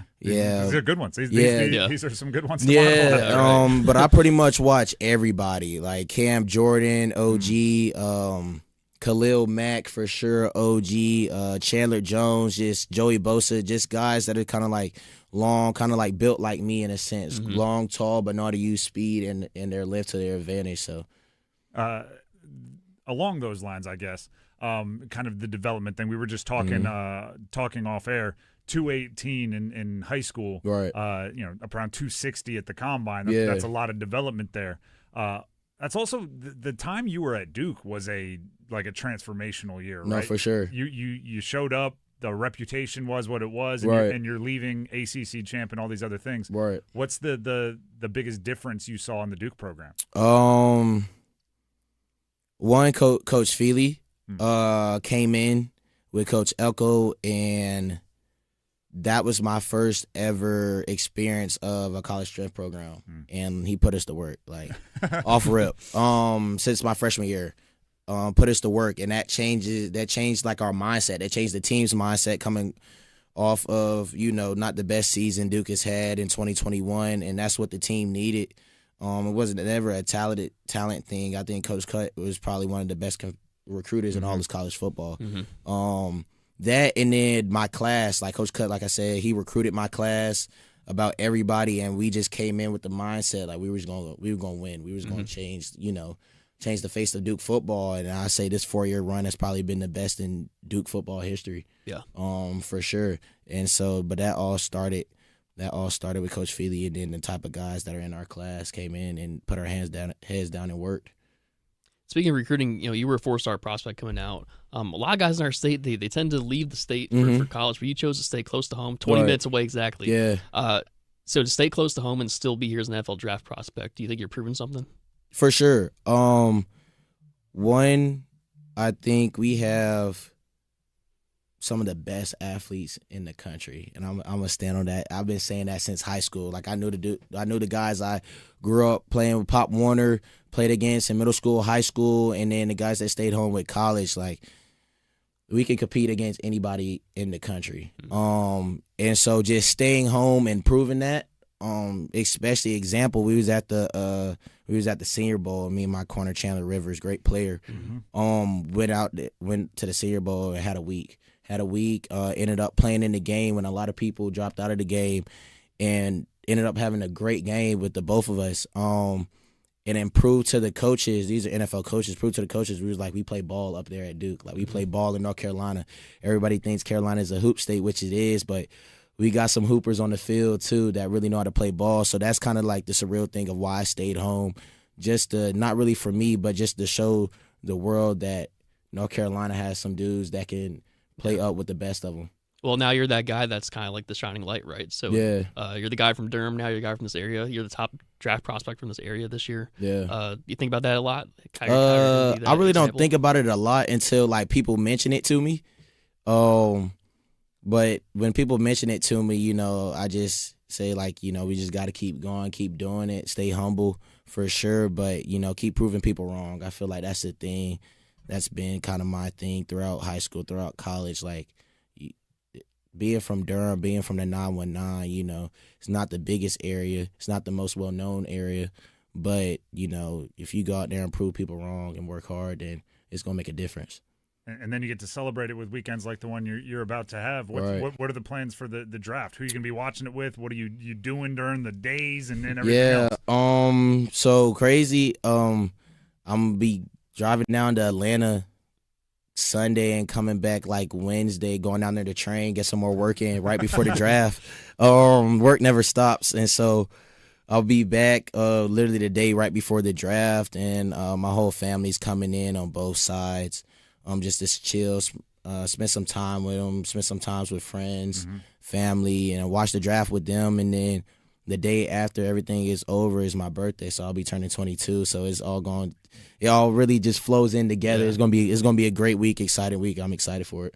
Turning 22, that in modern college football, you should be like a freshman. Right? Yeah, for real. And when guys are playing 7-8 years, has that come up during the draft process where teams maybe see a higher ceiling for somebody who is not in year 7 of their college football career? For sure. One, longevity comes up since I am so young in college football as a football player, going into the NFL.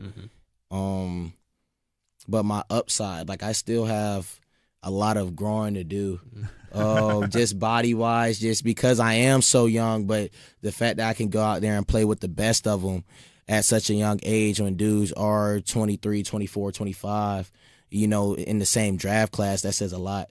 Yeah. It's a mixture of the experience and the youthfulness. It's kind of rare right now. Right. Yeah. Right. 6'5" and 5'8", 258 pounds at the combine, and you still think you have developing to do? That's unfair to every athlete out there who's like, wait a second, that's what I aim for. You're acting like that there's still like, what else is there to do from a physical development standpoint? Really just get stronger, faster, the whole 9 yards. Get stronger, faster, learn the game even more. There's always room of improvement. And so I feel like just build my mental. I feel like that's going to make good players. That's the difference between good players and great players. And my goal is to be a great player in the NFL. So, yeah. Well, I can tell you this as we wrap it up. Last time we talked to you, we were talking about a community day. Mm-hmm. You were helping out everybody from where you come from. So I know you won't forget where your roots are. Right. You go wherever in the NFL. Just know that we're rooting for you, and there's always the triangle back home supporting you. No, for sure. Appreciate y'all. Once again, that is Vincent Anthony Jr. and Joel Bryan from High School OT joining us in the studio earlier today, getting ready for the draft, which I have to imagine is surreal. He is a player that's really had an impact on Duke football all 4 years he's been on campus, which goes back to year one of Mike Elko.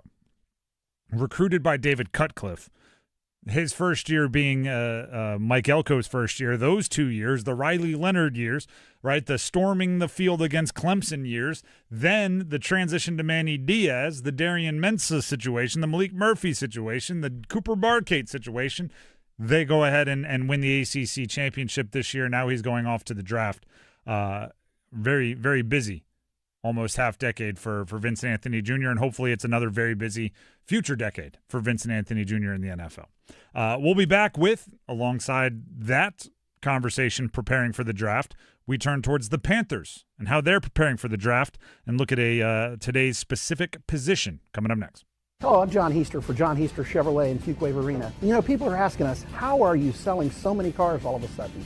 Well, did you know that the Beltline has opened up the outer loop? We're only 28 minutes from Knightdale. We're only 19 minutes from Clayton and 15 minutes from Apex. We're now the most convenient Chevrolet dealership to reach in the Triangle. It's just one more reason to get off your keister and come to Heister. Now at John Heister Chevrolet, get up to more than $11,000 off a new 2025 Chevrolet Silverado 1500 High Country. See dealer for details. Together, let's drive. Coach, I went on Google and typed in financial advisor near me, and I'm creeped out. It's a little bit scary. I don't know these people, and they look like they're off in some other land. They're not really local. You're really here. It's widely known in the internet world that a lot of these folks can make themselves look like they're local, and they get your attention. All of a sudden, they're getting your money, and then you realize they're not even in the state. Maybe they rented a little office here from somebody in a back room, and so that makes it look like they have a real address here. We're local. I've been here 33 years. Wow. I mean, we have paid taxes locally.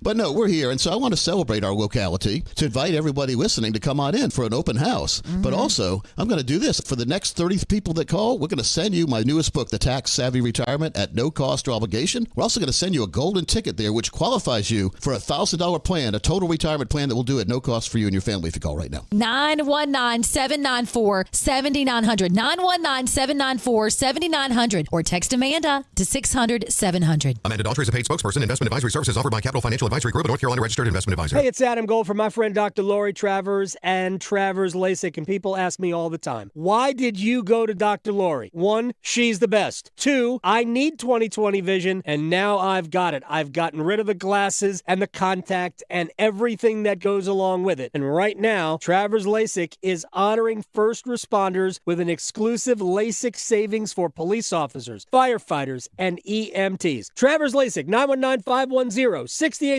TraversLASIK.com. I'm attorney Brian Ritchie. Workers' comp can be tricky, but my law firm will be on top of all the complicated paperwork and sneaky deadlines so that all of your I's are dotted and T's are crossed. If you've been hurt on the job, I'm on top of it. Contact us at ritchielaw.com. Broadcasting live from the Eagle Leasing Studio, WCMC HD1 Holly Springs, 99.9 The Fan, the Triangle Sports Leader. I'm WRAL meteorologist Elizabeth Gardner. It's a hot afternoon out there, 91 degrees. We can tie the record. And then overnight, we cool back into the mid-60s. It's another hot day tomorrow, the high of 90. But in the morning, we'll have a weak front come through. It'll bring us a chance of a few sprinkles, but very little measurable rain. 4 o'clock check of your money. Dow Jones up 114 points today to 48,578.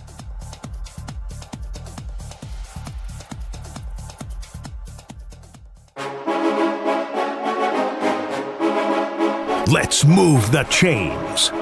Time for Football at 4.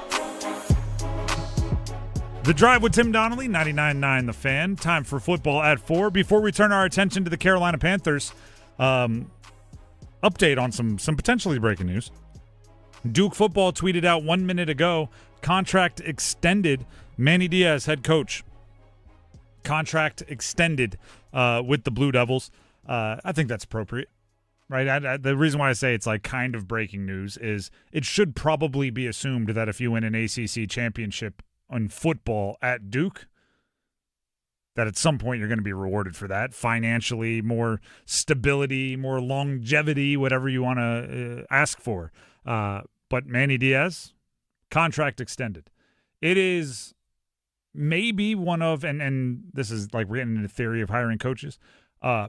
Traditionally, I'm in favor of the non-retreads. Like if you're a head coach somewhere and it doesn't work out, to get a program in that conference to give you another shot. Traditionally, I'm against that simply because I know how many really, really hard-working coaches are out there scratching and clawing and trying to get their first head coaching opportunity, let alone their second or whatever. But if somebody goes to a school like Miami, like Manny Diaz did, and it doesn't work out there, rebuilds himself, ends up at Duke, potentially you get somebody that recognizes, happiness in building something at a school is potentially a little bit more rewarding and more desirable than just chasing the biggest football brands with the biggest football legacies and always looking for the next. If Manny Diaz wants to and continues building the way he has at Duke and getting players the way he has at Duke, you might have your guy for a long period of time. So, similar to David Cutcliffe, by the way. David Cutcliffe had tried it elsewhere and maybe didn't work out the way he wanted to and ended up being very comfortable at Duke. So, something to be talked about there. The Drive with Tim Donnelly, 99.9 The Fan. We may have more conversation about that later on. We'll see. But first, it's time for Football at 4. And this is a ongoing segment, right? Where we have one exact week until the NFL draft first round, by the way. And then Friday, Saturday, right, the rest of the draft will continue. But every day we're looking at a position. And what's the likelihood the Panthers will draft it? What is the need? How badly do they need to draft it, right? You never want to be desperate and force a pick for need, but, there are definite positions where every team might go like, if we don't get one there, we're going to be thin. And then what are the players or who are the names that are being associated with the Panthers at that position? And Dennis, the traditional producer of this show, have been running through positions. And with Max Gorn producing the show today, I said, all right, Max, what position do you want to do? I don't even want to say he thought that long. There was a little bit of debate, but you ended up on tight ends. Max, tell the people why you ended up on tight ends. Well, there's been some debate, obviously, going into the draft next week with the 19 overall pick, like, are the Panthers going to go defense? Are they going to go offense? And when you have that offensive conversation, a lot of it's about pass catchers. And I feel like there's been a lot of conversation about, particularly about Kenyon Sadiq, the tight end from Oregon, who ran like the crazy fast. I think fastest 40 for tight end at this year's combine. It's like 4.4 something, right? Definitely for this year, yes. So crazy speed there, and he had an excellent season at Oregon. And there's a bevy of tight ends that are already on the Panthers roster that are solid, but you do wonder if there is more upside in terms of a weapon for Bryce Young to lean on as maybe a safety blanket or even as a more like explosive vertical threat. Like that would probably be the idea if you're going after a guy like Sadiq with that number 19 overall pick. But it's an interesting position group to me with one clear guy that if he's available, and if you look at mock drafts, it's seeming like maybe more likely that he'll be taken off the board maybe a couple picks before 19. Interesting. But if he's there, I feel like that's a very tantalizing pick. And in a similar way of last year where Tedero McMillan was available at 8 and they snapped him up and it worked out and paid dividends for Dan Morgan and the Panthers. So this is a guy that has really piqued my interest in particular. And I wonder if the Panthers front office feels the same way. So I have to correct you on something. You said 4.4. You're selling him short. 4.39 at this year's combine. That's ridiculous for a tight end. That and 4.39, 43.5 inch vert. He came in at 6'3 and 1/8 tall, 6'3 and 6 foot 3 and 1/8 inches tall, 241 pounds, 11.1 broad jump, which is bananas, 26 reps on the bench, which is plenty good enough. Absolutely insane athlete. I don't want him with the 19th pick. And that's not because I don't want a tight end. It's a position that feels backwards to me. In that when in the past has there been best athlete that has been the best tight end. Right? The last one that I can think of that was truly a goodness gracious combine warrior that ended up being a really, really good tight end compared to his peers in the NFL was Vernon Davis. And that feels like it's from another era of tight end. The Kyle Pittses, the Noah Fants, some of these guys that have been physical specimens haven't turned into the most impactful wide tight ends at the NFL. And if you watch Kenyon Sadiq, there are plays that make you go, wow. There are also a lot of plays where it feels, and I've watched a lot of his tape, feels like if you have just a little bit more fluidity, flexibility, whatever the term you want to use, body control is one that I use a lot. He could have made good plays, great plays, could have brought in a few more catches. And the other thing, you brought up that they have some guys that are solid. I'm seeing some they have three, right? They have Jatavian Sanders, they have Tommy Tremble, they have Mitchell Evans. They don't need a tight end. Tight end is becoming I don't even know how to describe it. Almost like outside linebacker, where there's edge rusher outside linebackers, there's outside linebackers that drop into coverage, there's outside linebackers that are essentially run stoppers, and you need to have a little bit of everything. Mitchell Evans and Kenyon Sadiq barely play the same position. They'll be in the same meeting room, but they're not going to be asked to do the same things. Mitchell Evans is going to be an inline blocker a lot. Kenyon Sadiq, I don't think should be asked to be an inline blocker almost ever. Their weights are drastically different. Their abilities as blockers and the routes they should run are drastically different. So I'm not saying don't draft a tight end because you have your guys and you don't want to crowd the room. You can go get a tight end. I just don't like for the cost in the first round Kenyon Sadiq. Ironically, I might want to go to another workout warrior. If in the second round you can snag somebody like Eli Stowers from Vanderbilt, who ran compared to Sadiq, a slow but still a blazing 4.5 140, jumped 45.5-inch vertical, coming in at over almost 6'4", 6'3 3/4.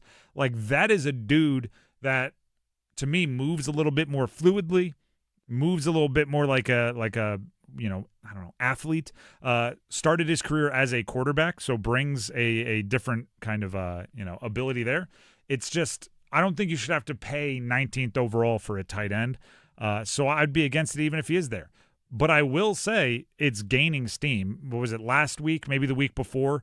I went and grabbed 13 different mock drafts from all across the industry, NFL Network, ESPN, CBS, on and on and on and on.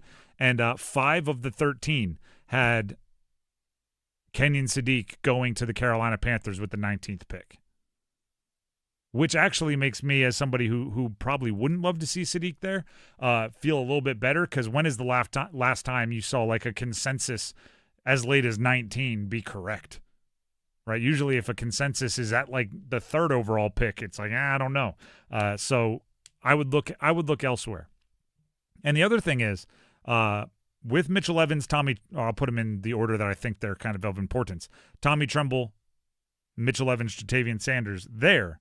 I don't think you need to force it, right? I think you can get by using your other pass catchers and using your tight ends in a maybe less featured role. I don't think you need it to have a successful offense. I think there's a lot of other options there.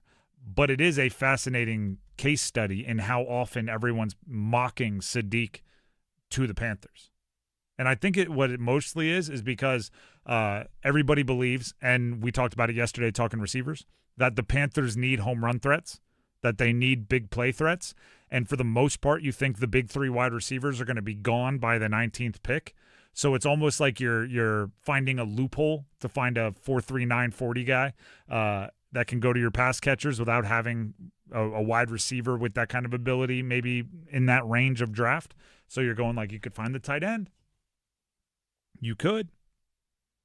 Just for reference, by the way, 4.39, that's what Xavier Legette ran. Xavier Legette, as a wide receiver, boosted his stock tremendously by being a combine warrior, and he ran the same 40 as a tight end in this year's draft. That is, do not get me wrong, that is impressive. I just don't know if it's enough to make it so you want him at 19th overall. now that I've said that many times on air, they're definitely going to draft him, and I'm going to have to root for him, even though I don't think it's the right pick. The Drive with Tim Donnelly, 99.9 The Fan. We do have coming up next, and it's great that we have Max on the show because he's our Hornets Max Minutes guy. We're going to hit our cons for the Charlotte Hornets ahead of their play-in game to head to the playoffs against the Magic. What are you most confident in, and what are you most concerned about for the Charlotte Hornets? We'll hit that next, coming up here on The Drive. Hey, folks, Dennis Cox here real quick. My friends over at Law Tigers, something that I want to make sure that all riders are aware of. It's hot outside. Obviously, we know that. But something that you should still do, even when the weather's warm, you want to ride your motorcycle, wear proper gear. Believe it or not, they actually make a ton of clothing. A lot of manufacturers out there have clothing that's built for warm weather. As a motorcycle rider, that still keeps you protected, that has the proper armor, that has the proper materials, so in case you are in an accident, you can stay protected. But if you are injured in a motorcycle accident, make sure you contact Law Tigers at 1-800-LAW-TIGERS before you contact your insurance company. Case evaluations are always free, and you don't pay a dime until your case settles. And Law Tigers, by the way, started 25 years ago, built for riders, by riders. Injured in an accident, contact the people that are there to protect you. 1-800-LAW-TIGERS. Law Tigers is a network of independent law firms who are members of the American Association of Motorcycle Injury Lawyers. Law Tigers is not a law firm. Move your sports day forward. You want a jump start to your program like no other? Hire one of your own. It's exactly what NC State did, and they erased one big hurdle the new coach was going to have, which was earning trust. Justin Gainey's the guy now. Do his expectations of success align with those who were sitting in that room when he said he was at home? Get set up. Join Next Up with Paul Ihander. Mornings at 9 on 99.9 The Fan, the Triangle Sports Leader. Is your heating and air system ready for the warmer weather? Call Newcomb & Company to ensure your system is running at peak performance. As a Comfort Contract customer, you'll get priority service and a 15% discount on all HVAC and plumbing service calls and repairs. Newcomb & Company, your Carrier factory authorized dealer, has proudly served our community for more than 70 years, delivering reliable comfort and peace of mind. Call 919-862-3000 or visit newcombandcompany.com. Newcomb & Company, your comfort is our business. This is Gordon Miller from Miller Lending in Cary. Back in 1989, when I first went on the radio to introduce this whole no closing cost concept, where you could actually close on your mortgage without the lender taking $15,000, I had no idea if I had created the next pet rock fad of the day or something that would define my career over the course of the next 37 years. But once mortgage rates fell from 9 down to 6, our business exploded and I never looked back. You see, a no-cost loan is the only consumer-friendly mortgage where the homeowner actually holds all the cards. Short funds to close, eliminate thousands of dollars in closing costs. Rates are now down almost 2% from the peak, but you're holding off due to the cost of a refi? Not anymore. So let's start you down that path of eliminating closing costs once and for all and keep that money where it belongs, with you. 919-447-3377. That's 919-447-3377. Or simply apply online at millerlending.com.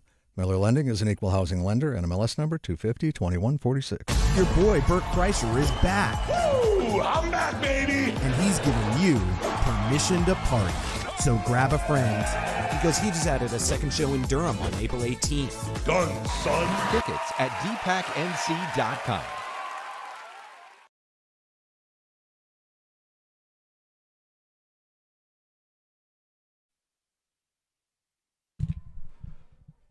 The Drive with Tim Donnelly, 99.9 The Fan. So a little bit more detail here on Manny Diaz, head coach Duke football, who has agreed to a contract extension. The team put out the graphic, contract extension, the whole thing. Ralph Russo of The Athletic has put out that it is an extension that runs through 2032. That's a good amount into the future. As we've learned with coaches, how long a contract runs doesn't always mean a coach is going to be there, doesn't always mean the team's going to want him there, but it usually has a pretty big impact on buyout numbers and everything. So going through 2032 gives you at least a little bit of stability at the head coach spot for your football program. And it is, if you could go back and we were on air, so heck, you might want to go back and tell us if you have that time machine.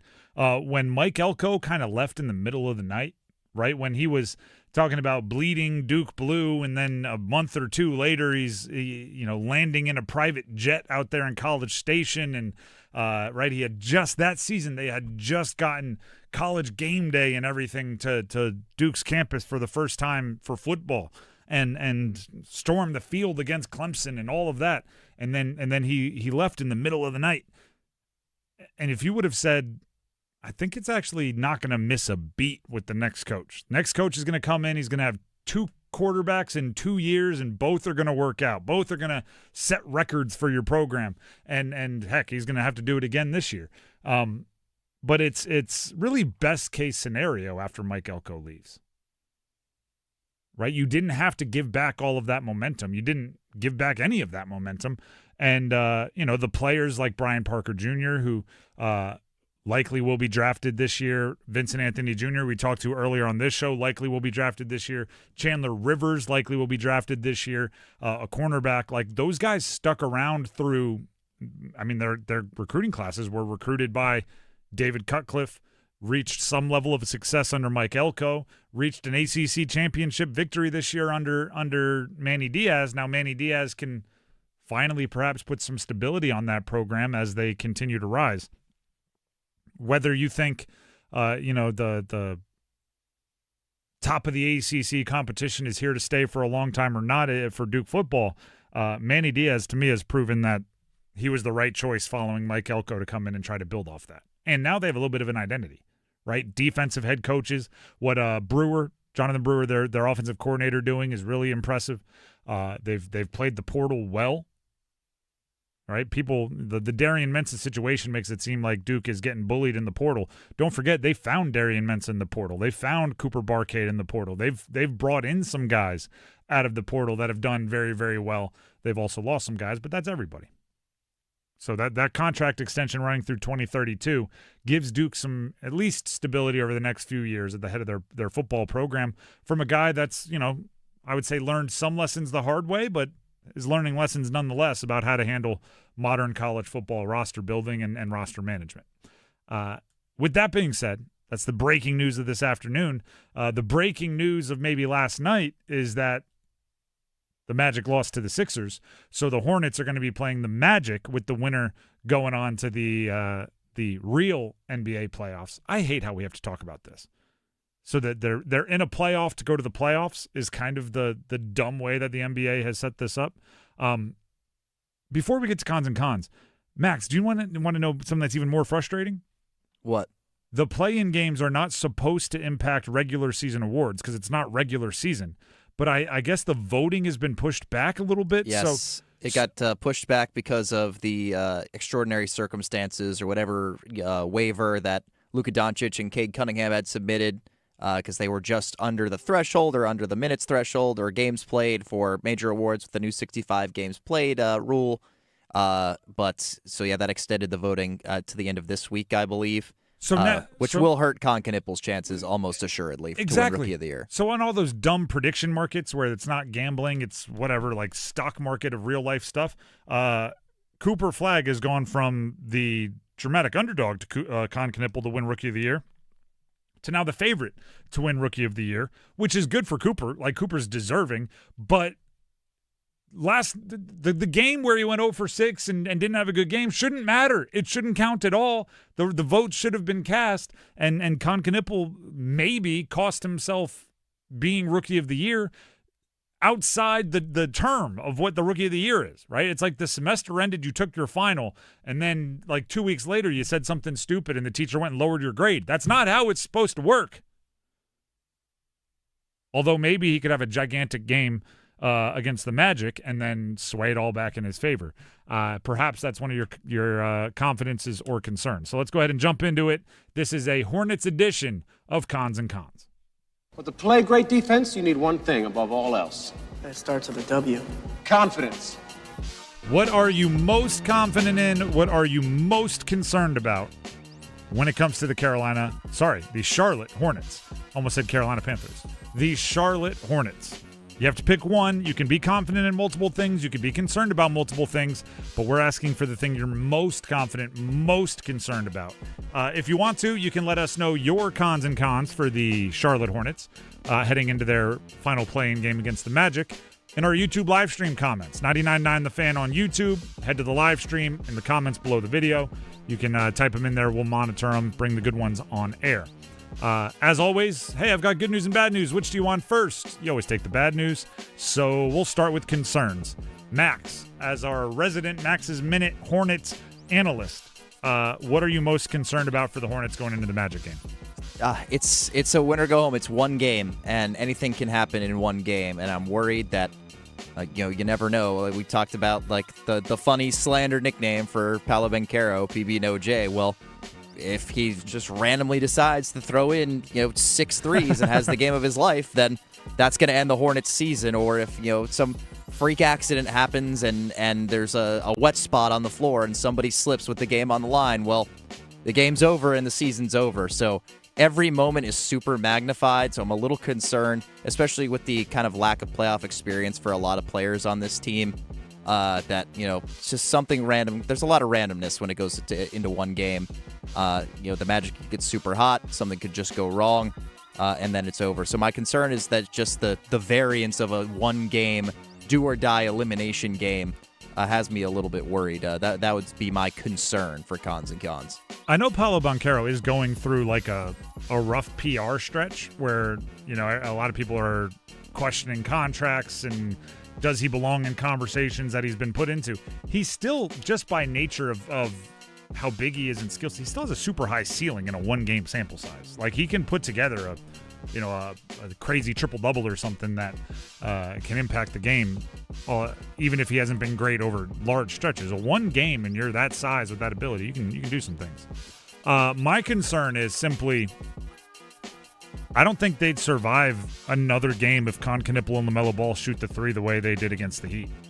LaMelo went 2 of 16 from 3 against the Heat. Granted, he was impactful in other ways.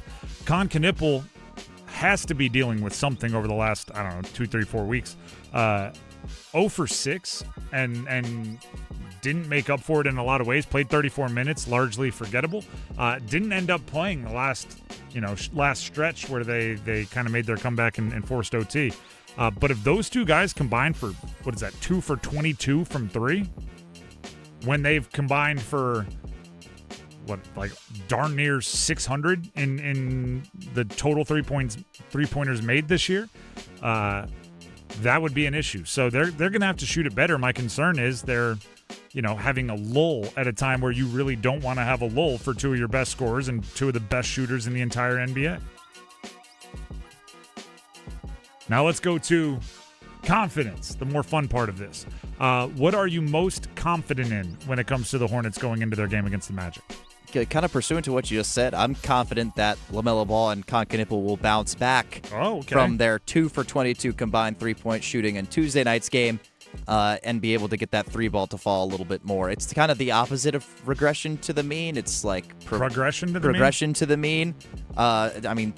You just mentioned 2 of the 3 or the 2 most prolific scorers in terms of 3-pointers made this season in the NBA. Knipple shot it at like a 42% clip the entire season. LaMelo's percentage is obviously not as good. He's more of a volume guy, but to go 2 of 16 is obviously very out of the ordinary as well, no matter what kind of crazy shots he's taking. I think they're going to get the 3 ball to fall a little bit more. They started the fourth quarter of that game on Tuesday night. The whole team would miss their first 10 3-point attempts in the fourth quarter before finally getting one to drop. I think that the shooting's going to bounce back, and they'll be able to put some distance between themselves and the Magic, which is a team that they have handled pretty easily at full strength in the meetings where everybody was available for Charlotte this season. The only reason I would fight back on that a little bit, just the obvious, hey, good shooters don't miss a ton of shots forever, is if it does have something to do, I think Khan's been on the injured list or the injury report with a back for a little bit. If it's a physical ailment that is making him not shoot well, that's not regression to the mean. That's something that has tangibly changed, and it's not just he had a weird day shooting. That then it becomes a reason, and that would be concerning because he is really important to them. his efficiency is wildly important to that offense because of guys like LaMelo and a few others that are maybe less efficient but can still fill it up. They need Khan to equal some of that out. My confidence has to do with LaMelo. You brought it up. They don't have a ton of playoff experience on that roster. LaMelo's energy, I don't think the moment will ever be too big for him because he's just out there like trying stuff, right? He is somebody that, there's kind of two ways to really, really handle your first playoff experience very well. I think one of them is to just be like the most prepared, most locked in, most focused in the history of the world, right? And that's how, the cliche would be like the MJs and the Kobes handled it, right? Like nerves are just a manifestation of your lack of preparation. So they're going to be the most prepared, so they're the most confident, and they've been laser focused since they were 7 years old. And then there's guys like LaMelo who are just like, oh, is this game important? I'm going to just go out there and hoop. Watch this. And they're just going to try things, and they're going to have a smile on their face, and they're going to be, playing as it is a child's game, as a fully grown adult with all of the pressure in the world on them. So LaMelo's energy, I think, is a reason why the Hornets could potentially do what so many teams aren't able to do, which is play well despite the fact that they don't have a ton of playoff experience. So there you go. That is Cons and Cons, all about the Hornets. The buzz is growing. The buzz is reaching the far reaches of the state for the Charlotte Hornets. Do we want to talk a little bit about this rivalry between Charlotte and the Triangle, Charlotte and Raleigh, as far as like it's the dumbest thing in the world, but there's these weird arguments happening about like can Charlotte claim the Canes? Why is Raleigh always thinking that they're better or worse, whatever? The one thing that I wish happened is when they named the Charlotte Hornets, I wish they would have just named them the Carolina Hornets. And then it would be just a whole bunch of Carolina teams rather than the Charlotte Hornets, because I do think that you should group them together when you're talking about like not sports cities, but like sports societies, sports communities. I don't think there should be an argument between the two. I think the two areas should be almost treating themselves as one. Have I ever told you my like fever dream for the future of sports? The way I think that sports would be the best they could possibly be would be if you go to – now, I know this is never going to happen, everybody, so we're talking kind of like fantasy land here. If you went to every like major metropolitan – I think the teams should all take their most iconic brand, and in the big four sports, they should all be named the same thing, right? So, like, if you were to go to L.A., the Rams would change their name to the Lakers.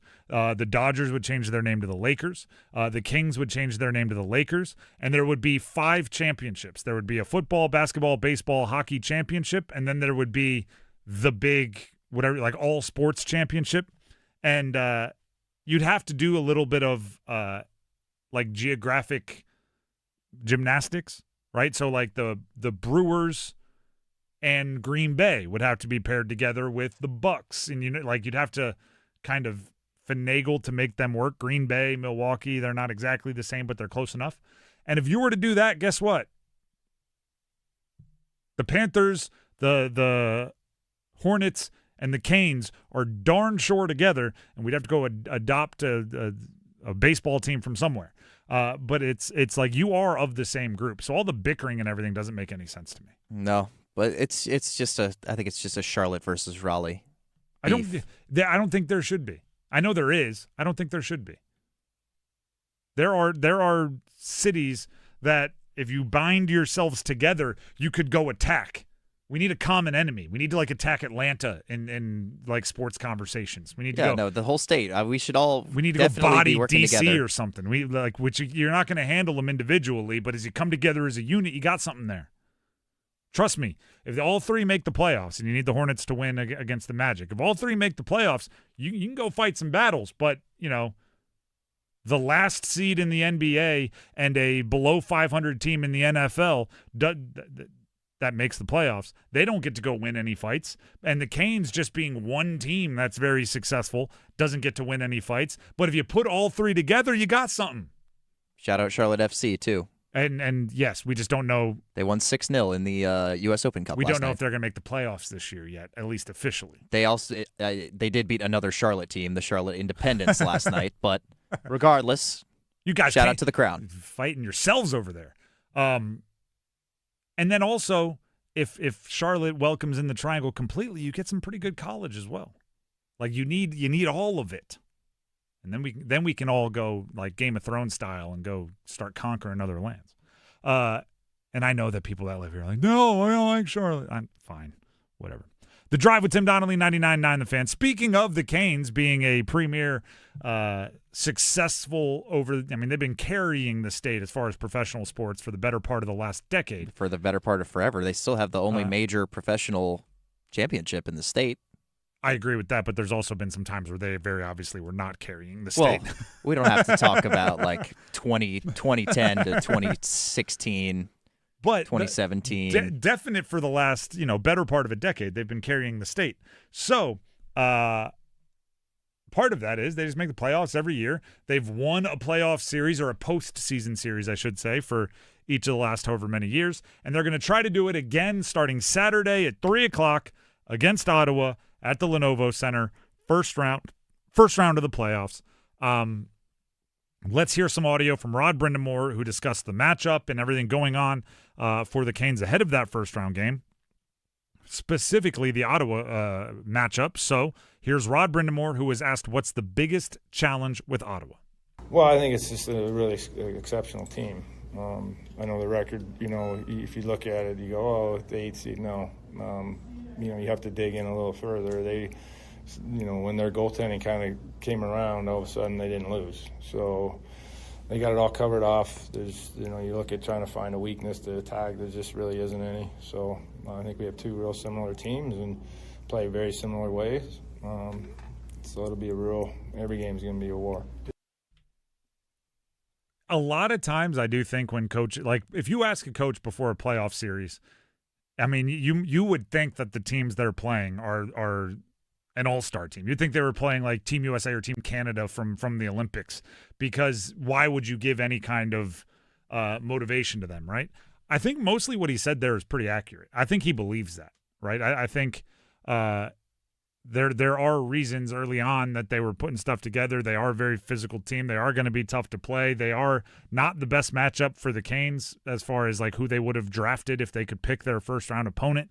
I think it's a tough opening series for the Canes, and they're aware of that. So there's really no reason for them to have anything other than the most locked-in team when they're going into it, because there is no overlooking this team.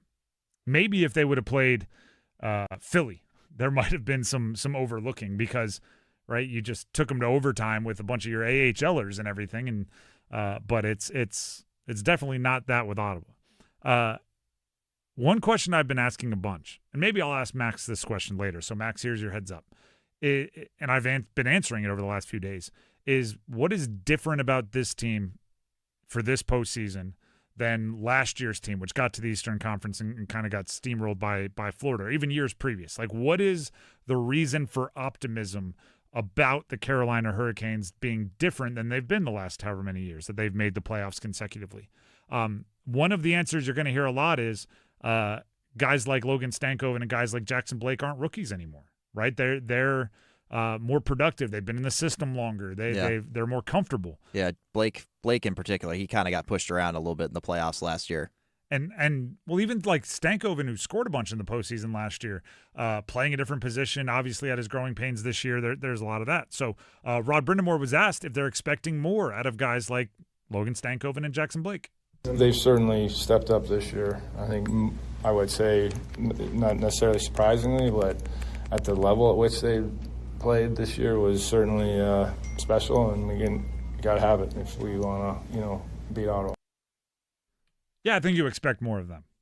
I don't know if there's anyone on the team you don't expect to take a step forward from last year, just individual improvement, right? There are two ways that you can get better as a team. I say this all the time. Now, within those, there's a bunch of subcategories. But the two ways are you replace players on your team with better players, or the players that are already on your team improve into better players. Like those are the only two ways you get better. And you could, like, within the subcategories, it could be like, a coach scheming up a player better, changing the role. I put all that into, like, individual player improvement. I don't know if there's anybody who you expect to get worse, which most teams have. Like, I think under normal logic, you would say Jordan Staal, right? Because of his age, he's fighting father time, and you would be like, maybe he's, getting a little bit worse. You just want him to have some good throwback moments. But he's been a better player this year than he was last year. He's been scoring more. He's been more impactful, obviously, on the power play. Like, maybe you could say somebody, I don't even know if you want to do like a Jordan Martinook or something, but I think he's been playing solid. Taylor Hall, put him with Stankoven and Blake. I think he's been playing better than he was once he got to the Canes last year. And everyone else is still on the upward trajectory of their career. So, yeah, there's a lot of reasons why I think the Canes should expect more this year than last year. Think about just what the roster changes, at least in terms of guys that were kind of impact players or got significant ice time in the playoffs last year. You're subtracting Brent Burns, Orlov, I don't know, I had it just in front of me. Kotkaniemi, largely, he's still on the team, but he doesn't really play a role anymore. And Jack Roslovic, and then you're adding in Nikolai Ehlers, who with 71 points this year. That's replacing a player with a better player. You've got Keandre Miller, who, by all accounts, has been fairly excellent in his role this year. He's not like an offensive superstar or anything, but he moves the puck well. He's big. He's rangy. Creates turnovers. Athletic. You've got Nikishin, who was on there on the ice for a handful of those games in the playoffs, but now he has a full year of NHL experience under his belt. And then, Stankoven was there last year, but he's playing a little bit more of a role in that second-line center. And we saw what he was able to do in just a short time and how much he rose in the playoffs as well last year. So, think about that turnover just year over year. It's hard not to see that, that core of skaters is better. Yes. I think it's undeniable that core of skaters is better. You've improved in pretty much every spot there. And now you just got to help you stay healthy and keep these guys on the ice because, again, when they had to throw in a young Scott Morrow and an inexperienced Nikishin on the back end last year, that's a tough spot to be in when you're in the conference final against the kind of wagon of the Panthers, who luckily we won't be seeing this year. So you got to hope for health now, but you have to see that there's been growth all over the board and progress all over the board, and it makes sense to kind of expect continued progress and deeper runs into the playoffs. And if you take it one step further, if you do have a similar situation, now knock on wood, you hope you don't, instead of going to an unproven Scott Morrow and a been on North America soil for 2 weeks, Alexander Nikishin, you're turning to like a Charles Alexis Legault or a Joel Nystrom, some of these, or Mike Riley, some of these guys that have already played significant minutes this year, and you're much more confident in than those relatively, green and inexperienced guys. So the roster has a lot of reasons why you would expect more out of it this year than in years past. And I think Stanky and Blake are part of that, but they're definitely not the only ones. There's a lot that I would expect more out of. And let's not overlook the fact that the power play is top 5 in the league. It did look like we'd be here early in the season, and now they're converting basically 1 out of 4 almost automatically, and they are absolutely buzzing out there on the man advantage. If they can continue that into the postseason, that's been a huge sticking point for many of these postseason runs. I think about 2024 in particular against the Rangers, where they were really struggling and they started 0 for 14 in that series. If the power play can keep it up in the playoffs, that's going to be a big difference maker in helping this dam break and getting through to get over the hump and hopefully get to the Cup final at the very least. And we talked about this yesterday, but just to point it out again for those of you that missed it, Ottawa is 29th in penalty kill. They have one of the worst penalty kills, especially when you look at the teams that are expected to compete and really go for something in the postseason. If you can continuously give yourself the advantage and you play the way your power play has been playing and they play the way their penalty kill has been playing, then that should be a massive, potentially season or series changing part of the game. The Drive with Tim Donnelly, 99.9 The Fan. Before we move on, Tim Donnelly here for Manor Service Company. How about this? If you're looking for a part of the game that Manor Service Company does well, it's probably a little bit of everything, right? Like you want a team that's good on the power play, good on the penalty kill, good 5-on-5, good in every situation, good at penalty shots. Manor Service Company is good at everything. Heating, cooling, plumbing, electric. They're good on offense. They're good on defense, which means offense to me, when you're talking about a service company, is when something goes horrendous, right? There's water coming out of my wall, and I need it fixed now. All right, Manor Service Company on the offensive. Defensive is things like maintenance, right? Cooling maintenance. Your cooling system's about to start working aggressively. This weekend is going to be a hot one. Get Manor Service Company out there before you overwork your cooling system all summer to prevent those types of deals, a.k.a. play defense. They're good at every part of the game. Manor Service Company, heating, cooling, plumbing, or electrical. And I think that makes their owner, Brett, the coach that's making it all work. Give them a call, 919-361-0993. That is 919-361-0993. Or visit them online, manorservices.com. That's MAYNOR services.com. Coming up next, we go to your comments online. It's a feedback frenzy. Coming up. Evan, Canty, and Michelle are unsportsmanlike. You can't put a team built with freshmen as favorites anymore. AJ DeMansa, awesome for the pros, awesome for BYU, not championship contender. Darren Peterson, awesome for the pros, was awesome at times for Kansas, not a championship contender. If I tell you, and I don't know who the players are yet, all of these great freshmen are going to Duke, don't you just assume that's great for the pros and not for college? Mornings from 6 to 9 on 99.9 The Fan, the Triangle Sports Leader. McDonald's is putting value back on the menu. Whether you're craving a Big Mac, McNuggets, or sausage, egg, and cheese McGriddles, make it a meal and save. Your favorite is now your wallet's favorite too. Extra value meals are back. Now for just $5, get a sausage, egg, and cheese McGriddles, hash browns, and small premium roast coffee.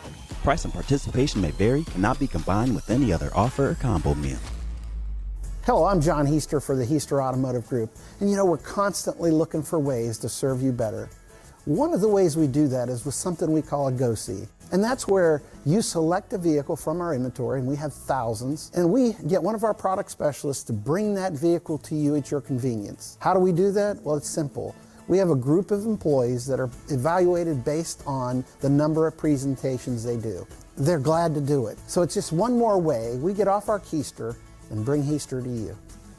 I'm Neil, founder of Clay Room. When I found ceramics, I realized my calling was to give others the space to be creative. So I set out to open my own studio. Having a Chase Ink card has allowed us to grow it and bring people together. Now we're molding a creative community. With the Chase Ink Business Cash Card, you can earn up to 5% cash back on business essentials, so your business can go from here to possible. Chase for business. Make more with yours. Real business owner compensated for their participation. Cards issued by J.P. Morgan Chase Bank, N.A. member FDIC, subject to credit approval. Terms apply.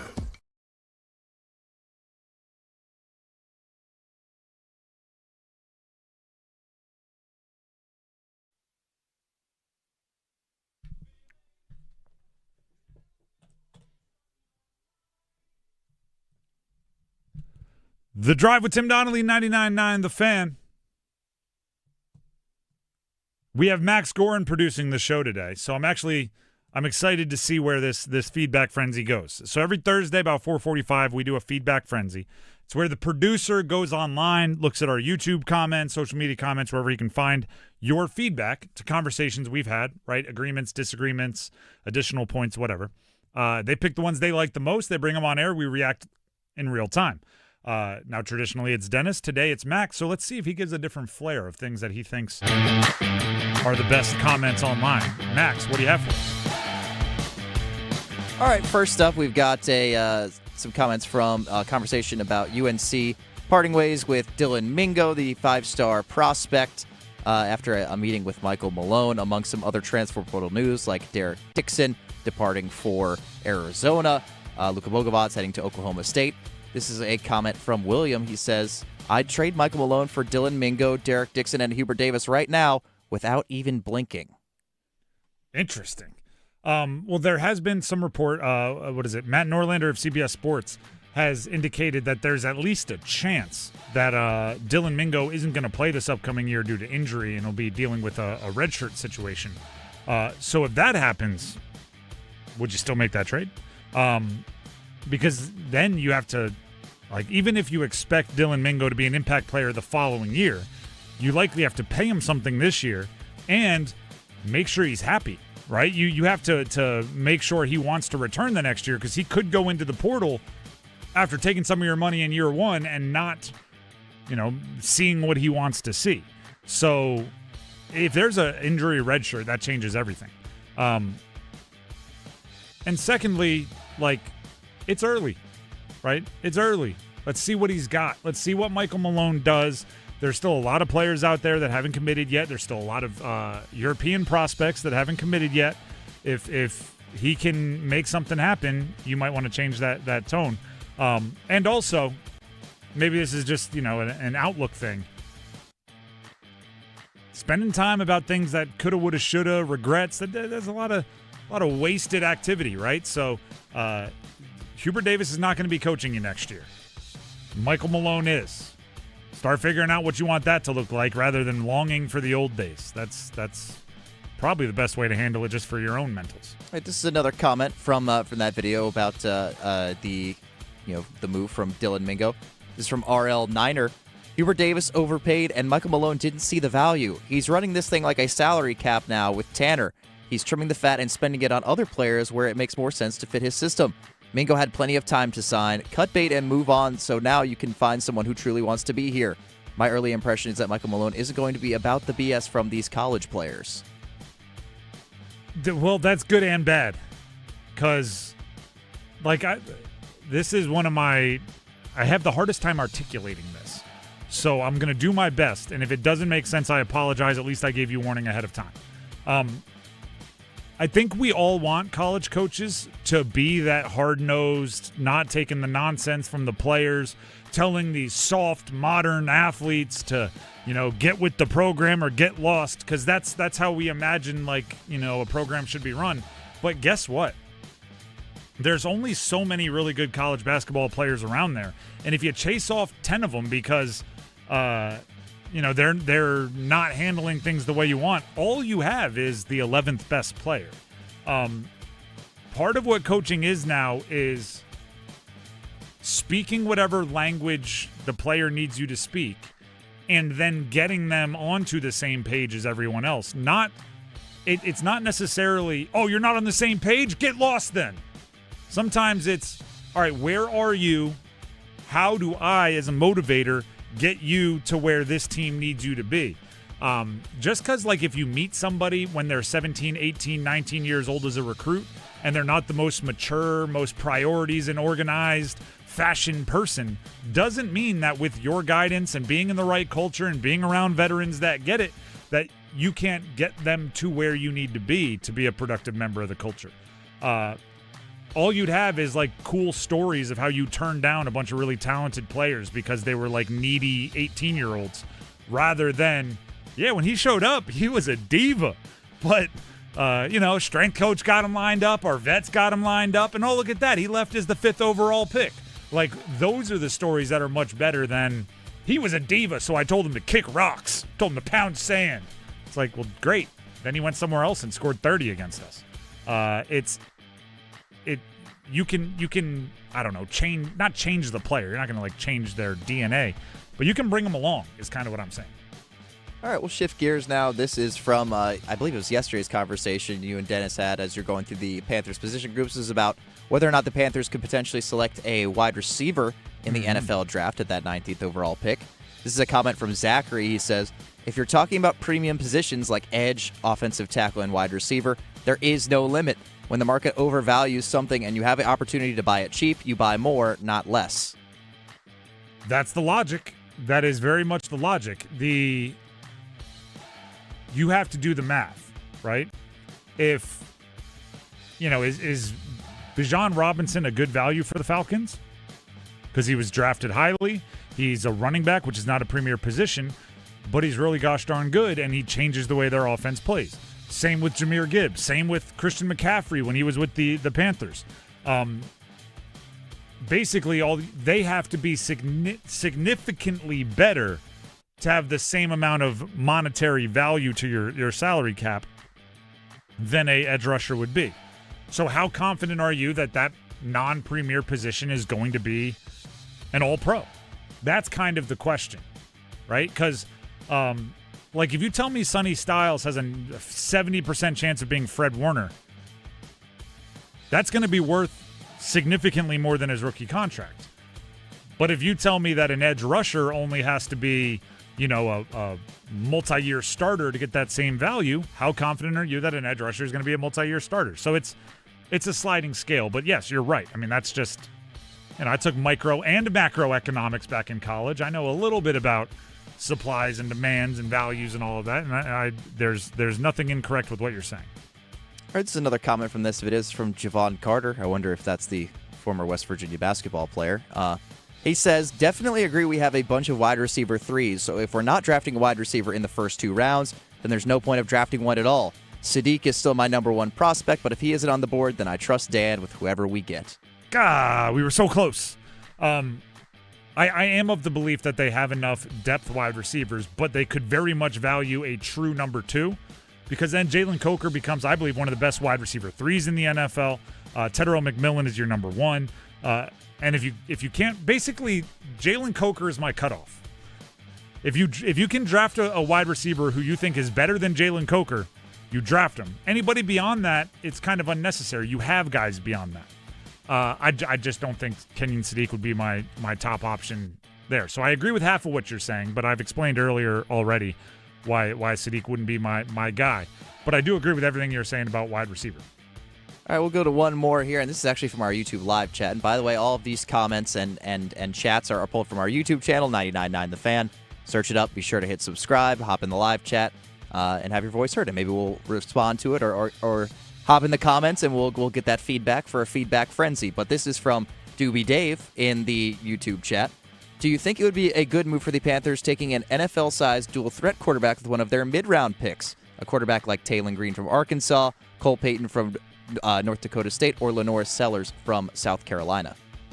Sellers is not in the draft, I don't believe. I think he is going back to school this year, but yeah, I think it just means that kind of archetype of player.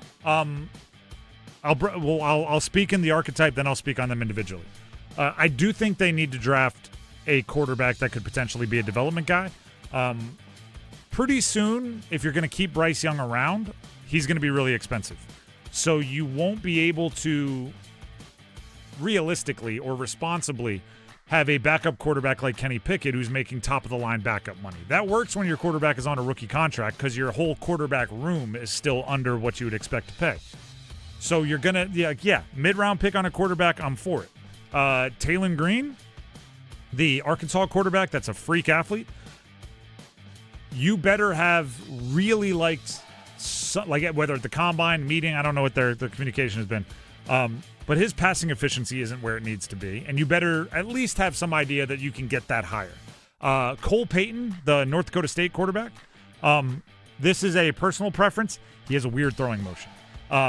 That's not to say it's a bad throwing motion. The ball doesn't jump out of his hands or anything. I'm not saying it's that, but it's like a bugaboo for me. If you have a strange throwing motion, I have a really hard time coming around to, investing anything in you. Also, you want to hear the craziest fact about Cole Payton? So he started 1 year in college because prior to that they had dudes, right? They were winning a ton of games. Like he sat behind good players. But I think it was his junior year. They had a bunch of injuries at running back. He started a game at running back. He went out there and played a college football game as the starting running back. Then the next year started at quarterback and turned himself into a NFL draft pick level quarterback. I imagine that's leading towards a lot of like Taysom Hill comparisons, guys that can do a little bit of everything. If you draft him for that, he's going to be tight end. He's going to be punt protector. He's going to be running down on kickoff. Sure, but I just can't get around his throwing motion being something that I want to bank like potentially part of my future on. And yeah, they are going to have to draft someone at some point just to have a cost controlled alternative to Kenny Pickett moving forward. The Drive with Tim Donnelly, 99.9 The Fan. We are just a few minutes away from 5 o'clock, which means we are a few minutes away from the starting five. Brought to you by Ritchie Law Firm today, by the way. So that's coming up next. Stick around. Hey, folks, Dennis Cox here real quick for Loan Pronto. Credit card interest rates, they're now over 29%, and most people are only making minimum payments, so they're getting nowhere. But here's what many homeowners don't realize. Using the equity in your home, you can easily access hundreds of thousands in cash.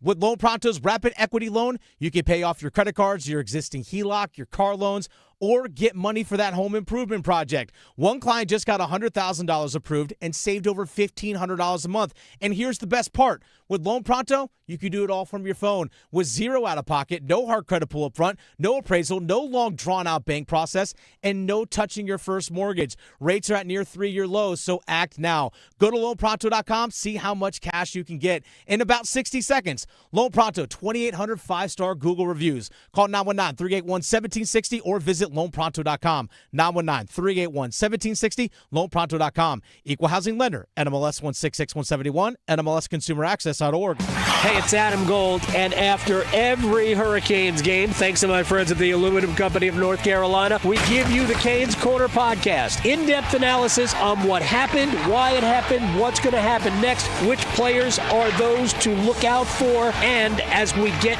deep into the playoffs, how can Carolina best position themselves to win a Stanley Cup? Canes Corner podcast, brought to you by the Aluminum Company of North Carolina, live on YouTube, and of course available wherever you get your podcasts. 20 years, the North Carolina Education Lottery has been creating winning moments where dreams become a reality and where hundreds of winners are made every day. Moments that add up to billions of dollars in wins. And we're nowhere near finished. Seize your winning moment with the new 20th anniversary scratch-off and digital instance game. Must be 18 to play. Approximate overall odds of winning on the scratch-off are 1 in 3.45. Approximate overall odds of winning a prize in the digital instance game are 1 in 3.75. Problem Gambling Helpline 877-718-5543. Is your heating and air system ready for the warmer weather? Call Newcomb & Company to ensure your system is running at peak performance. As a Comfort Contract customer, you'll get priority service and a 15% discount on all HVAC and plumbing service calls and repairs. Newcomb & Company, your Carrier factory authorized dealer, has proudly served our community for more than 70 years, delivering reliable comfort and peace of mind. Call 919-862-3000 or visit newcombandcompany.com. Newcomb & Company, your comfort is our business.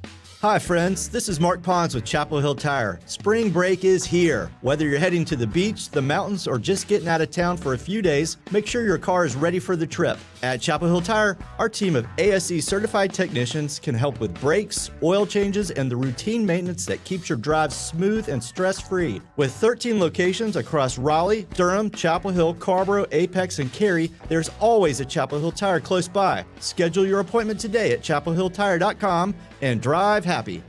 I'm attorney Brian Ritchie. Getting hurt in a car wreck comes with all kinds of stress and frustration. But when you call me, I'll be on top of all of it. So all you need to worry about is getting better. If you've been injured in a car wreck, I'm on top of it. Contact us at ritchielaw.com. Broadcasting live from the Eagle Leasing Studio. WCMC HD1 Holly Springs. 99.9 The Fan. The Triangle Sports Leader. I'm WREL meteorologist Amy Wilmoth. It's another summer-like day out there today with highs close to 90 across the area. Tonight, it's mild, partly cloudy with temperatures in the mid-60s. A mix of sun and clouds Friday, maybe a spotty sprinkle or two the first half of the day with highs near 90. 5 o'clock check of your money. Dow Jones closes up 115 points at 48,578. This hour of the drive is brought to you by Law Tigers. Injured in a motorcycle accident? Call Law Tigers before you call your insurance company. Case evaluations are always free, and you don't pay a dime until your case settles. Law Tigers, North Carolina's motorcycle lawyers.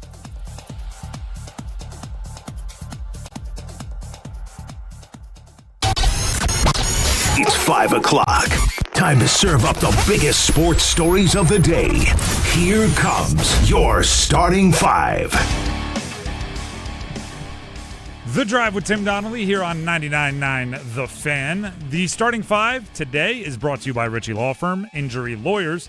Ritchie Law is on top of it. Go to ritchielaw.com. That's RICCI law.com. As always, the starting 5 starts with number 5. Count them. 1, 2, 3, 4, 5. Heck of an intro. Live Golf might be going away. And even if Live Golf tries to stay around, it appears as if the Live Golf funding, which has come from the PIF, basically the Saudi Arabian bottomless money government pit, is going away. And that changes a lot in golf. I think it's a two-edged sword, right? Because obviously Live and threatening to take players forced the PGA to up their purses and their compensation for players and take care of their stars. So you could argue it had a positive effect there. But from a entertainment value standpoint, I think it's ruined a lot of golf. I think it's made it less exciting. I think taking guys like Jon Rahm, Bryson DeChambeau away from the even Brooks Koepka for a long time and on, away from the PGA Tour, separating them, making it political, just was bad for the sport in general. And how they come back now becomes a really interesting part if Live does go away. Part of me wants them to be really tough and say, you've had a million chances to leave. There were trap doors left open when others decided to return, like Brooks Koepka. You didn't take any of those, so now you have to be very difficult. But part of me also says, I just want tournaments that have the best golfers in the world in it. All of them at once. Max, I know you're a golf fan. If Liv goes away, what do you want to see happen? Bryson and Rahm can come back, and I don't really care about any of the rest. Phil can retire. He has enough money if he hasn't gambled it all away, and then I don't even know who else is on that When tour. you say they can come back, you're just welcoming them back? I don't like I just want to see them all. I just want to see all the best players playing the tournaments. I understand there's a gripe for the rest of the players because they went and took that money and left, but I just want to see the best quality tournaments with the best players. Personally, some reports have Rahm making $370 million in the handful of years that he left. I thought when he left, they offered him I thought it was $500 million.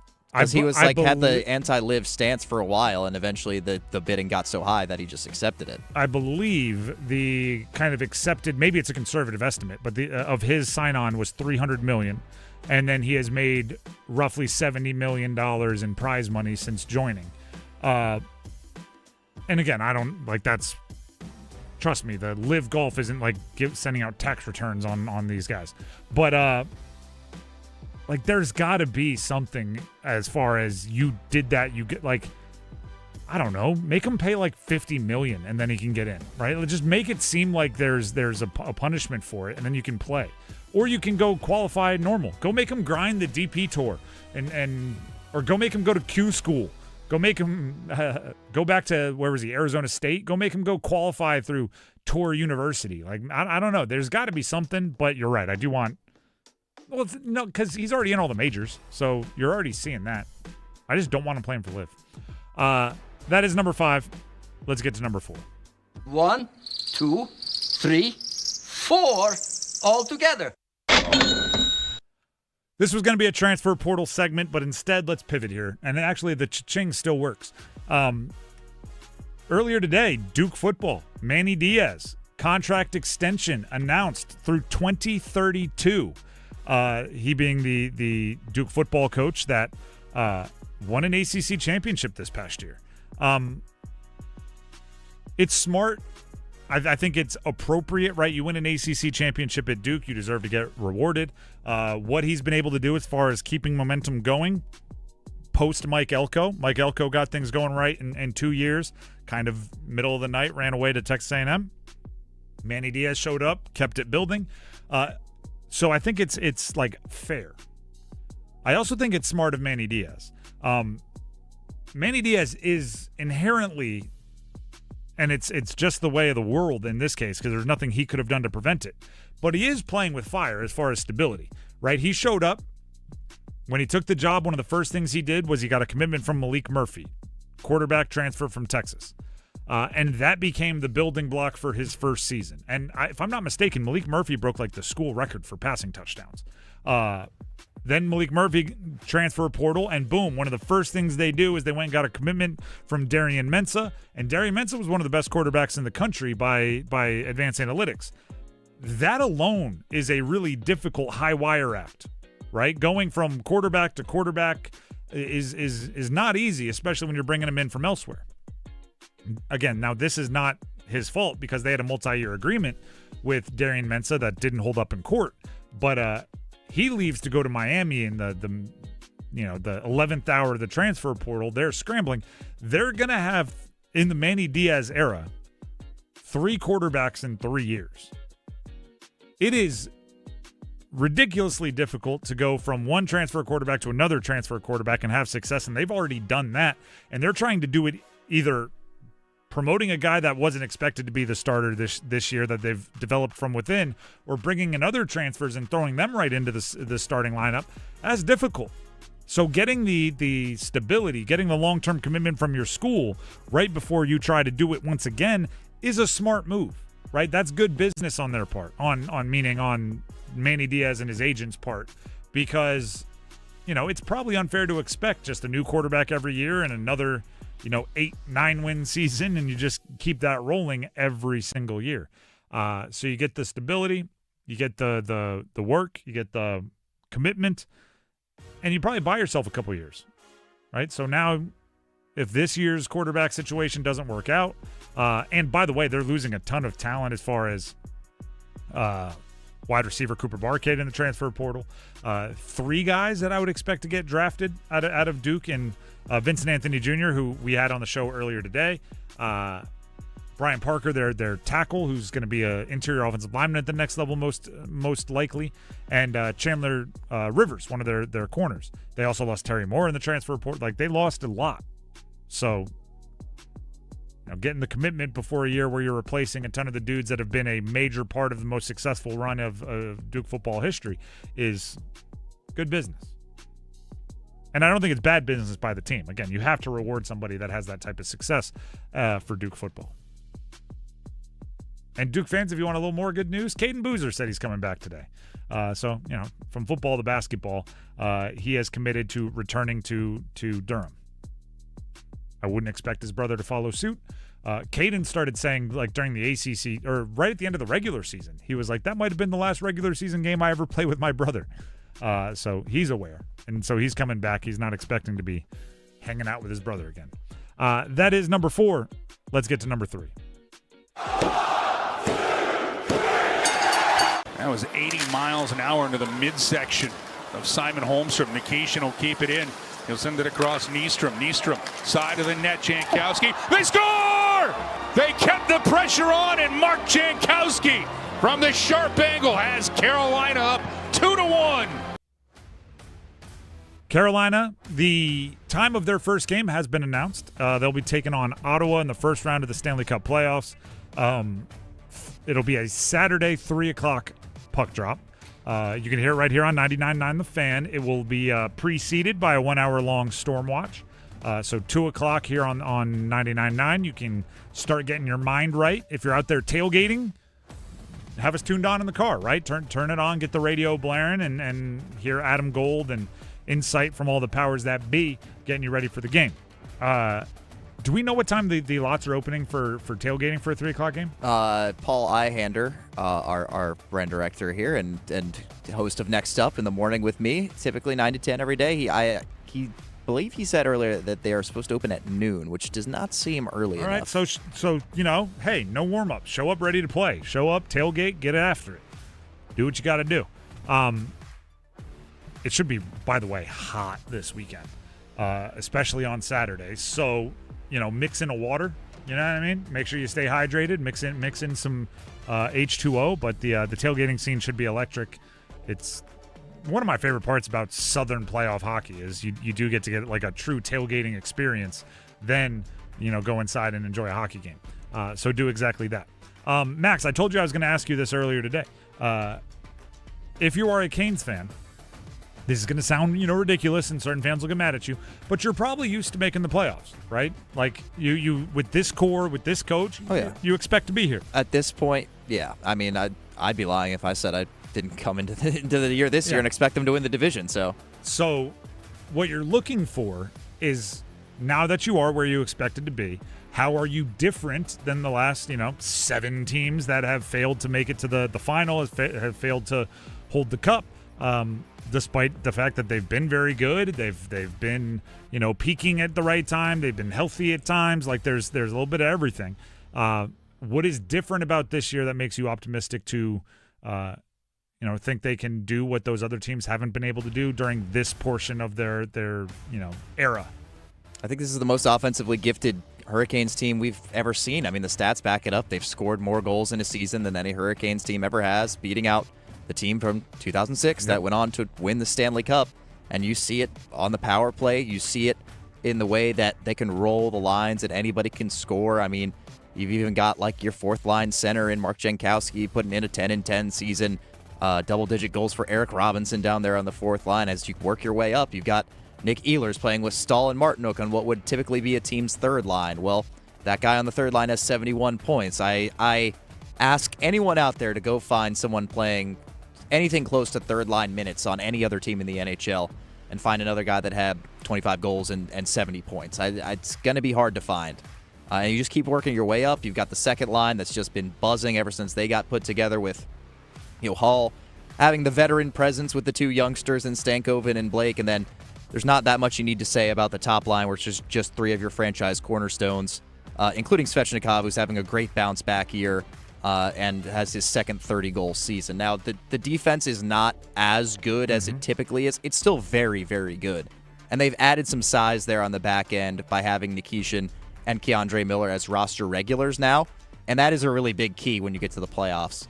Like, especially you look at a team like Vegas, and you look at Florida, what they've done, and you look at even Tampa. I mean, if you go further years back, and you've got Victor Hedman's out there, and Florida's got Mikolas, and it's all over the decor for Vegas. It's all these big, kind of lumbering physical defensemen, and this team is going to ramp up the physicality when they get to the playoffs. And those big guys that maybe haven't been hitting as much down the stretch of the regular season, they're going to be finishing every check come game 1 on Saturday, and they're going to try to maintain that physicality. So just the progress on offense and the power play and the ability to outscore any kind of defensive issues, which, again, I don't think they really have defensive issues. It's just not complete, like, stifling lockdown defense like we're used to, but it's still very good. And I think the way that they score now, it's far less prone to drying up when they get into those big moments in the postseason. How much do you...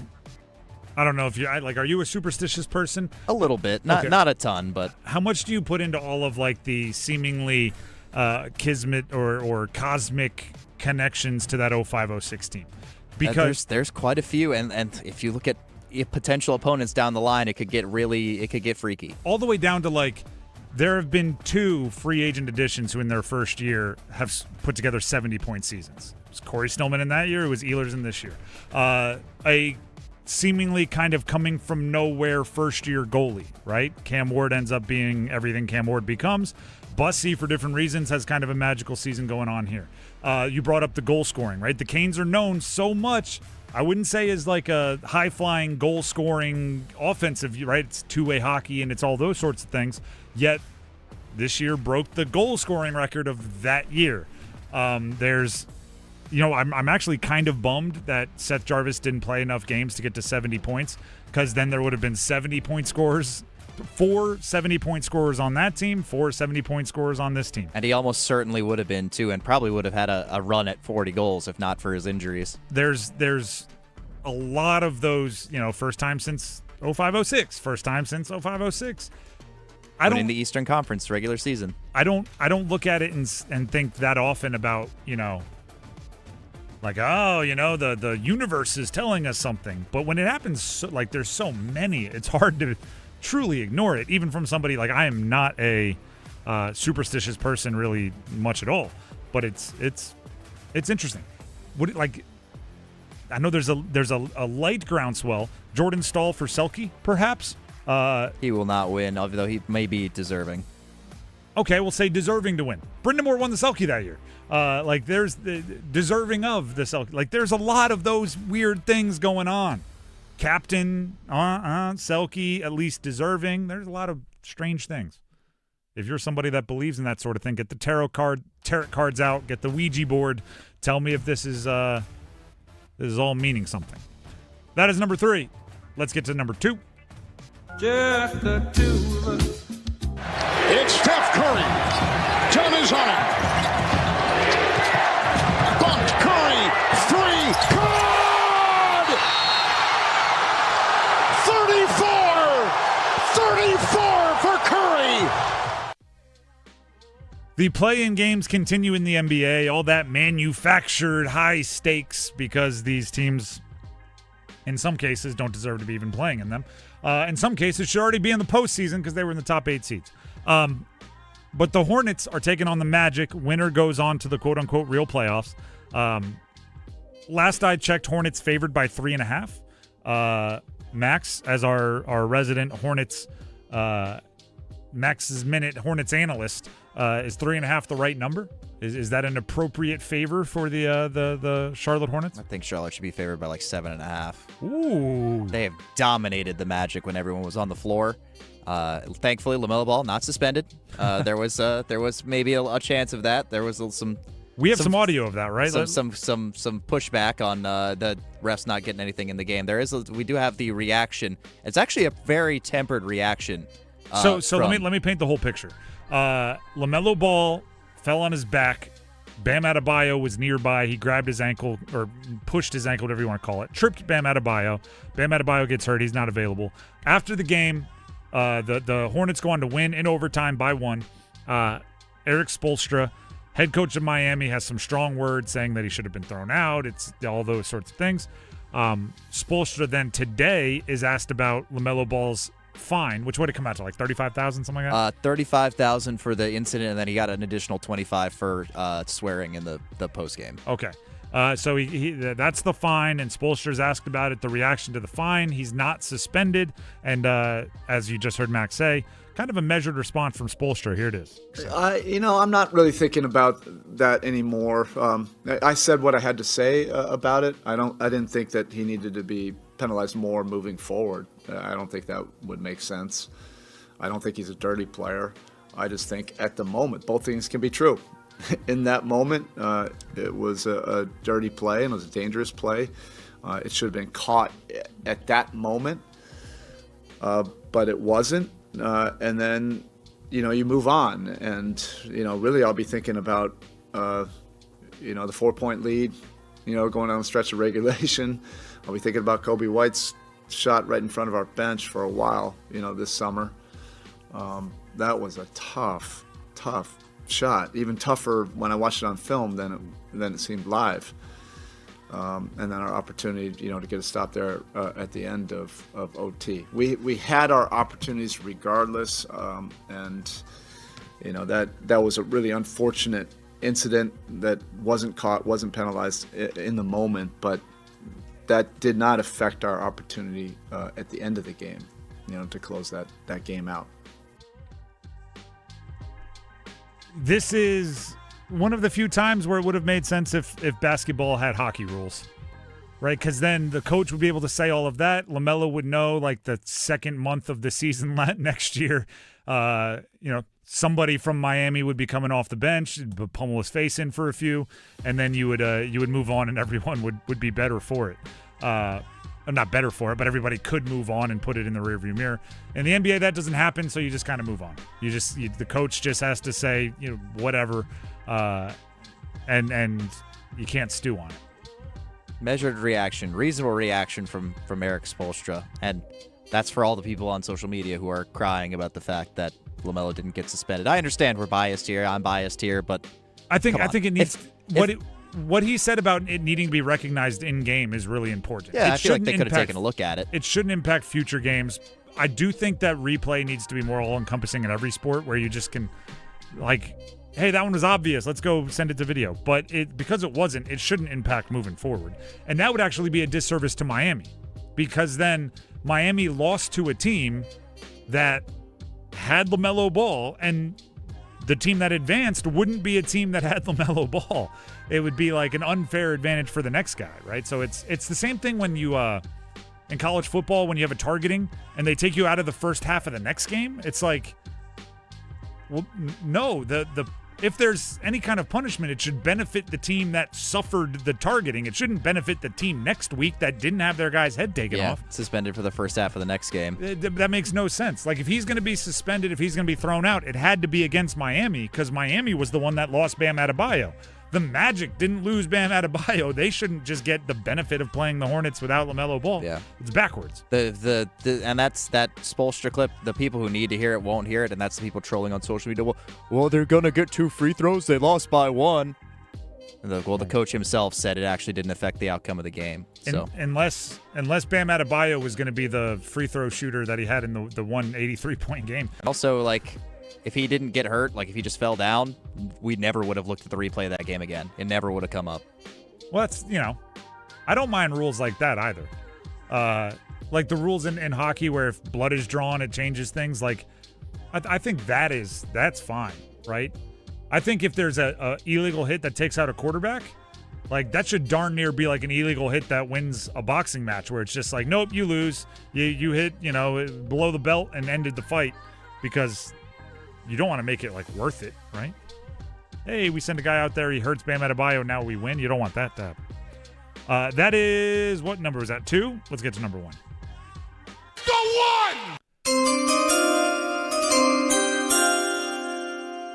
The NFL draft is in 1 week. 1 week. It is, and I've said this a few times, really the last chance for you to add substantially, unless you're going to make a splash trade, which is rare at this point. The last chance for you to add substantially to your roster. So, like, actually, we should do this. I saw this on social media yesterday, and I wanted to bring it up. The offense for the Carolina Panthers needs help. They have not given it much help in free agency. They've helped the defense quite a bit, right? Jalen Phillips is a massive addition. Devin Lloyd is a massive addition. They haven't added much to the offense. I think some of the team success has blinded people to how bad the offense was at times. Warren Sharp, who Sharp Football, he's into the analytics of football, sharpfootballanalysis.com, tweeted this out yesterday. Bryce Young in 2025, out of 42 qualifying quarterbacks, he was 32nd in estimated points added, 32nd in success rate, 34th in yards per attempt, 24th in completion rate, and 29th in explosive play rate. These are darn near flirting with you're not one of the 32 best quarterbacks in the NFL, which means you shouldn't be starting. Numbers, right? So there's another stat that gets passed around a lot about his accuracy on deep balls and deep ball percentage and everything. That's fine. Explosive play rate is a much better use of that because if you only take 2 deep shots every game, you complete one of them, you're going to be at the top of every deep ball percentage conversation, but you're going to be way at the bottom of how much you're actually helping your team with throwing the deep ball. So, and you can put a lot of this on Bryce. I think the play calling and Bryce are probably the 2 main factors, but you also need to put that on the supporting cast. I think Tedero McMillan is a monster. I think he's very, very good. I think his skill set is not one that's going to lead to, making safeties go super deep and taking the top off, right? He's somebody that's going to win more with crossers, going to win more with yak, going to win more with size and catch radius. So you need to give Bryce Young the sort of things that will get him from 32nd in the league up to at least middle of the pack starter. He needs to be 20th or better in darn near every stat, especially when you consider how much he's going to cost in the not too distant future if you want to pay him to be your starting quarterback.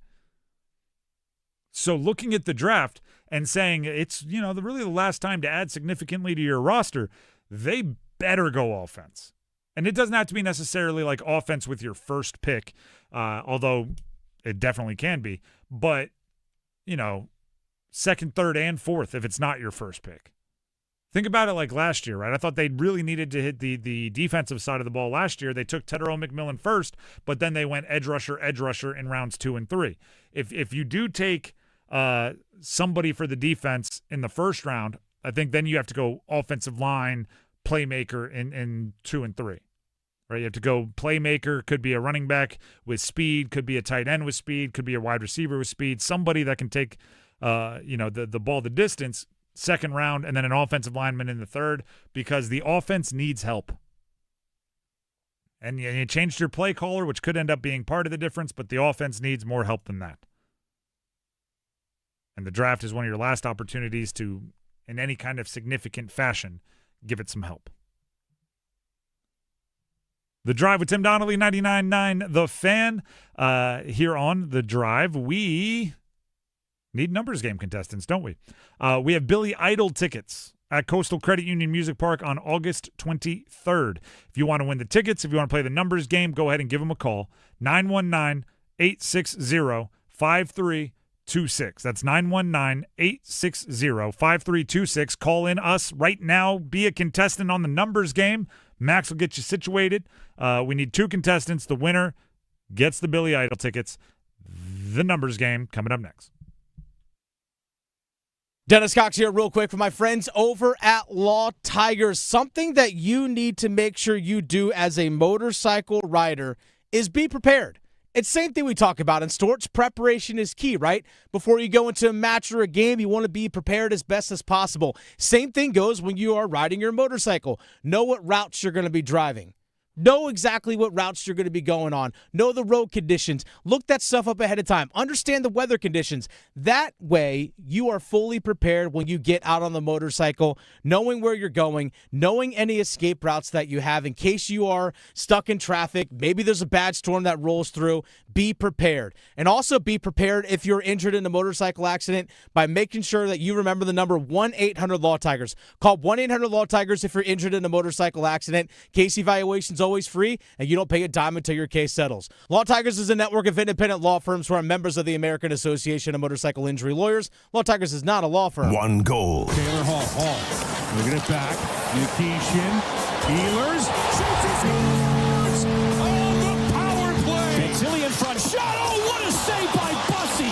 Absolutely robbing Kirill Marchenko. Be the last team standing. Sebastian Aho in. Short hit back in. Scores! Oh, talk to me, Shorty! The Stanley Cup playoffs begin April 18th on 99.9 The Fan. The Triangle Sports Leader. It's bow time. Sometimes the craving for Bojangles Supremes is so strong you just gotta have them. Even when your gas tank is on empty and Bojangles is still 10 miles down the highway. Nothing beats the flavor of Bojangles' juicy golden Supremes, especially when they're part of a perfect combo with 4 boldly seasoned chicken Supremes, a made-from-scratch biscuit, fixin', and some legendary iced tea. The only thing that can satisfy your hunger is that delicious southern flavor.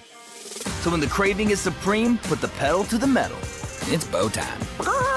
There's no time like bow time. Time to stop whatever you're doing for some of that one-of-a-kind Bojangles flavor. Satisfy your craving for flavor and your passion for boneless chicken with Bojangles 4-piece Supremes Dinner. 4 perfectly seasoned, Cajun-fried, whole breast tenderloin fillets. Choice of fixin', a made-from-scratch buttermilk biscuit, and Bojangles' legendary iced tea. When you're hungry for flavor and value, it's bow time. You've got rhythm. Your heart's got rhythm. Then one day your rhythm's off, and you've got AFib, atrial fibrillation. The good news is you've also got an AFib center, where specialists in AFib have multiple treatment options for you. Want more good news? Most of them are minimally invasive. Learn more at wakemed.org. And what do you say you and your heart get the band back together?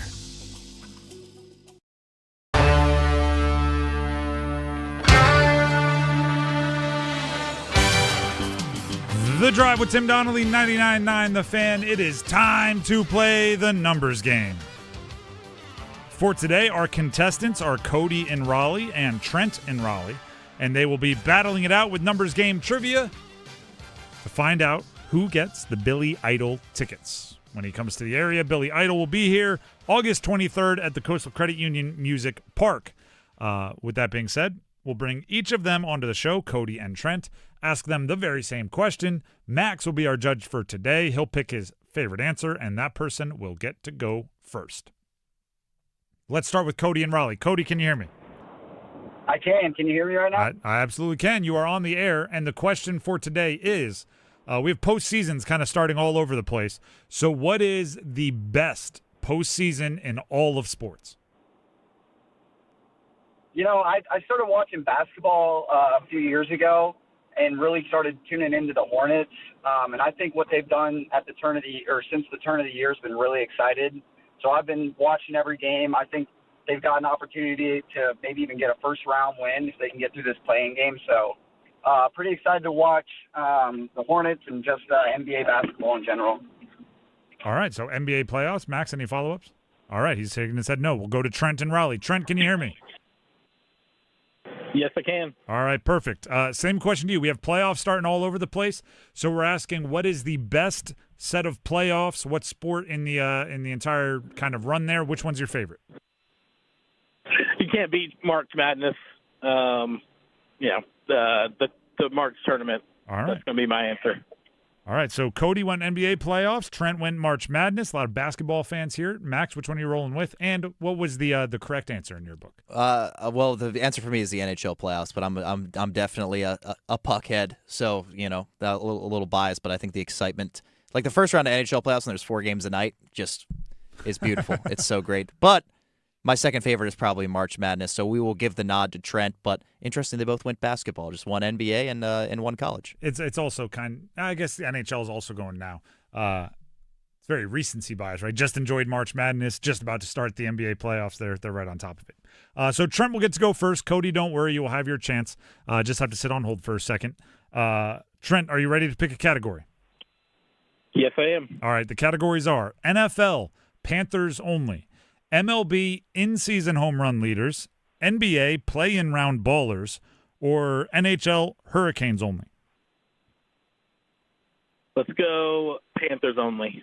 All right, NFL Panthers only. I will give you the team and the player. Give me the jersey number as quickly as you can. 30 seconds on the clock, one pass if you need it. I will say the team in this category, even though we know it, just to keep it fair timing-wise with the other categories. Do you have any questions before we get started? Nope. All right, your time will start when you hear the horn. Greg Olson, Carolina Panthers. 88. Correct. Baker Mayfield, Carolina Panthers. 9. Incorrect. Bryson Tremaine, Carolina Panthers. 84. Incorrect. Baker Mayfield, Carolina Panthers. Pass. Chris Jenkins, Carolina Panthers. 99. No, 77. Incorrect. Bryson Tremaine, Carolina Panthers. 87. Correct. Baker Mayfield, Carolina Panthers. Pass. You already did. Oh, no. What was that? Did you just said for Baker? I said 6. Yeah, I was after, but that would have been right.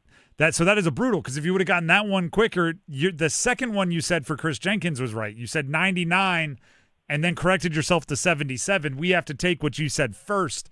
So you kind of got 4, but you're only going to get credit for 2. That is brutal. You got Olsen 88, Baker Mayfield you got after the buzzer with 6, Bryson Tremaine you did get 87, Chris Jenkins is 77, which you knew, but you took one extra number to come up with it. 2, it's not a bad number. I feel for you. Stay on the line. We'll see if 2 holds up. Okay. Thank you. All right, that brings us to Cody. Cody, can you hear me? I can. All right. 2 is the number to beat. Are you ready to pick a category? Can you repeat them? Yep, absolutely. Categories remaining for you to choose from are MLB in-season home run leaders, NBA players, play-in round ballers, or Hurricanes throughout history, NHL. I'll go with NBA play-in. Okay. I'll give you these are play-in round ballers, obviously players from the play-in round. I will give you the team and the player. Give me the jersey number as quickly as you can. 30 seconds on the clock. One pass if you need it. You need at least 3 for the victory. Do you have any questions before we get started? Nope. All right. Your time will start when you hear the horn. Tyler Hero, Miami Heat. 14. Correct. Jalen Green, Phoenix Suns. 2. Incorrect. Shaden Sharp, Portland Trailblazers. 2. Incorrect. Jalen Green, Phoenix Suns. 5. Incorrect. Shaden Sharp, Portland Trailblazers. 5. Incorrect. Jalen Green, Phoenix Suns. Pass. Kawhi Leonard, Los Angeles Clippers. 32. Correct. Wendell Carter Jr., Orlando Magic. 31. Close. Unfortunately, 2 is what you got, and ties go to whoever goes first. So you had a well-played round there. You got a lot of chances at it, but fell just short. Hopefully you had some fun. Absolutely. Thank you. Thank you. For those of you playing at home, Tyler Hero, 14. Jalen Green, he was dancing around it. 4 is the number we were looking for. He gave a bunch of single digits. Shaden Sharp, 17.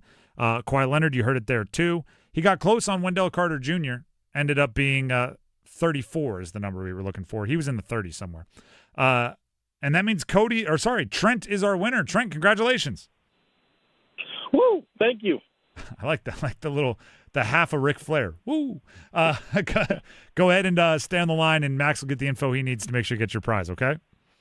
All right. Thank you very much. You're very welcome.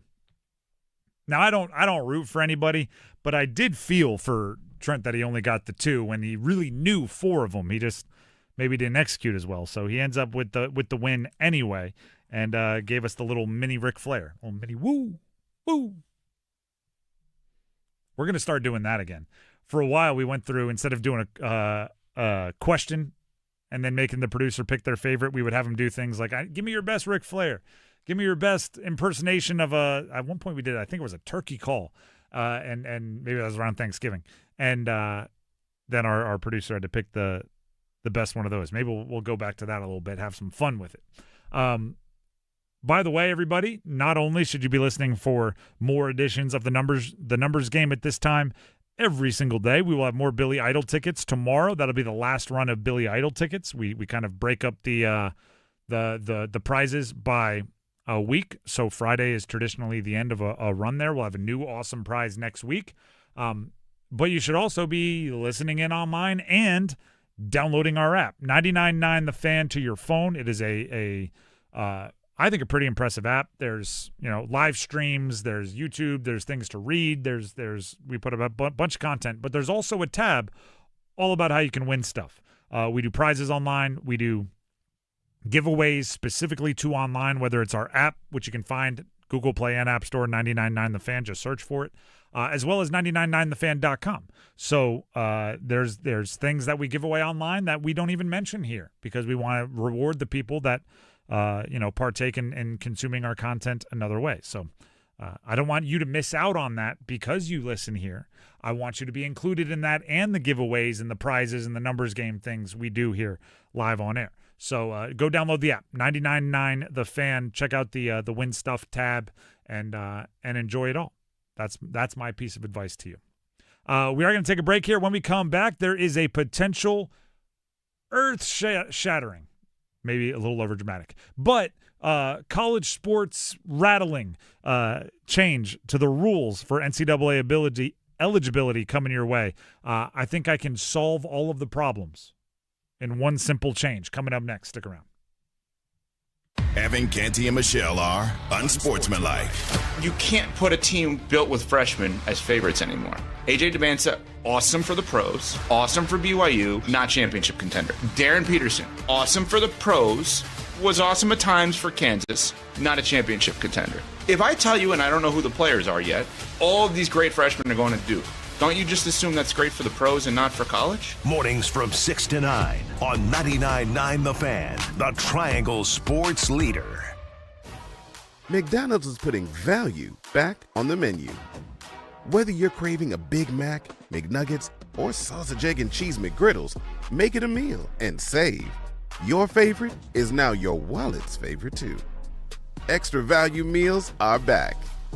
Now for just $5, get a sausage, egg, and cheese McGriddles, hash browns, and small premium roast coffee. Price and participation may vary, cannot be combined with any other offer or combo meal.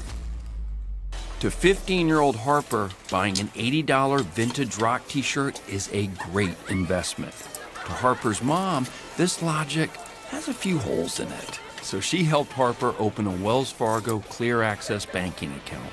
With no overdraft fees and tools to track spending, Harper's learning, one heavy metal tee at a time. However you make money work, Wells Fargo can work with that. Terms apply. Visit wellsfargo.com/deposit disclosures for fees and details. Dauntless Transmissions has been the trusted transmission shop in Raleigh for more than 27 years. But why do they call it Dauntless Transmissions? Well, dauntless means showing fearlessness and determination. Now, the experts at Dauntless Transmission are dauntless when it comes to caring for your vehicle. Whether that means a total transmission rebuild, complex engine or brake service, or just a routine tune-up, your vehicle will be dauntless when they're done with it. Visit DauntlessTransmissions.com. Dauntless Transmissions, your local source for exceptional service. If you or anyone you care about is facing a family legal matter, call Cordell and Cordell today at 1-855-GET-LEGAL or visit CordellCordell.com to schedule your consultation. There's a lot on the line in divorce. This is Joe Cordell of Cordell & Cordell, the largest family law firm in the country, with over 35 years of helping clients navigate divorce. But being big doesn't mean less personal or less local. Our attorneys live and work in your community, and as neighbors, they understand the challenges your families face. Divorce touches all areas of your life: your home, savings, retirement, and of course, kids. So when you find yourself facing divorce, you need a partner you can count on. Visit CordellCordell.com to schedule your consultation. If you or anyone you care about is facing divorce, contact Cordell and Cordell today. With over 100,000 clients served, we understand the challenges you're facing on a personal level. Call Cordell and Cordell today at 1-855-GET-LEGAL. That's 1-855-GET-LEGAL. Joseph Cordell, licensed in Missouri and Illinois. CordellCordell.com.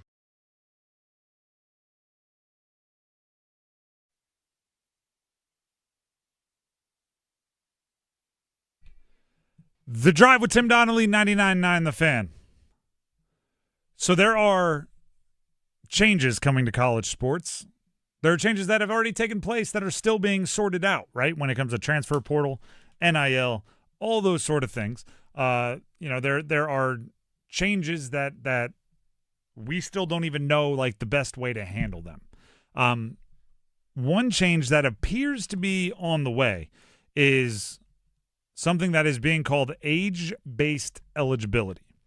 Now, what I have said on the air, and I've said it on the air a bunch of times, is that the secret sauce for college sports that many thought was the make-believe amateurism, that many believed was the make-believe loyalty to a school. And I call it make-believe because I don't think the portal or NIL has created new feelings in young people and in the athletes. It's just given them an avenue to actually act upon it, right? I think the players that you loved before the transfer portal that played, 4 or 5 years at your favorite school, I think they wanted to leave at times too. They wanted to go cash in at times too. They just weren't allowed to under the rules, so they didn't and they couldn't. And I don't think that's part of the secret sauce, thus explained by the fact that those things have all changed and ratings are still high, people are still watching, you're still getting in arguments about your favorite basketball teams against your friends whose favorite basketball team is a rival. Like, nothing really has changed, right? And that's been one of my questions that I ask.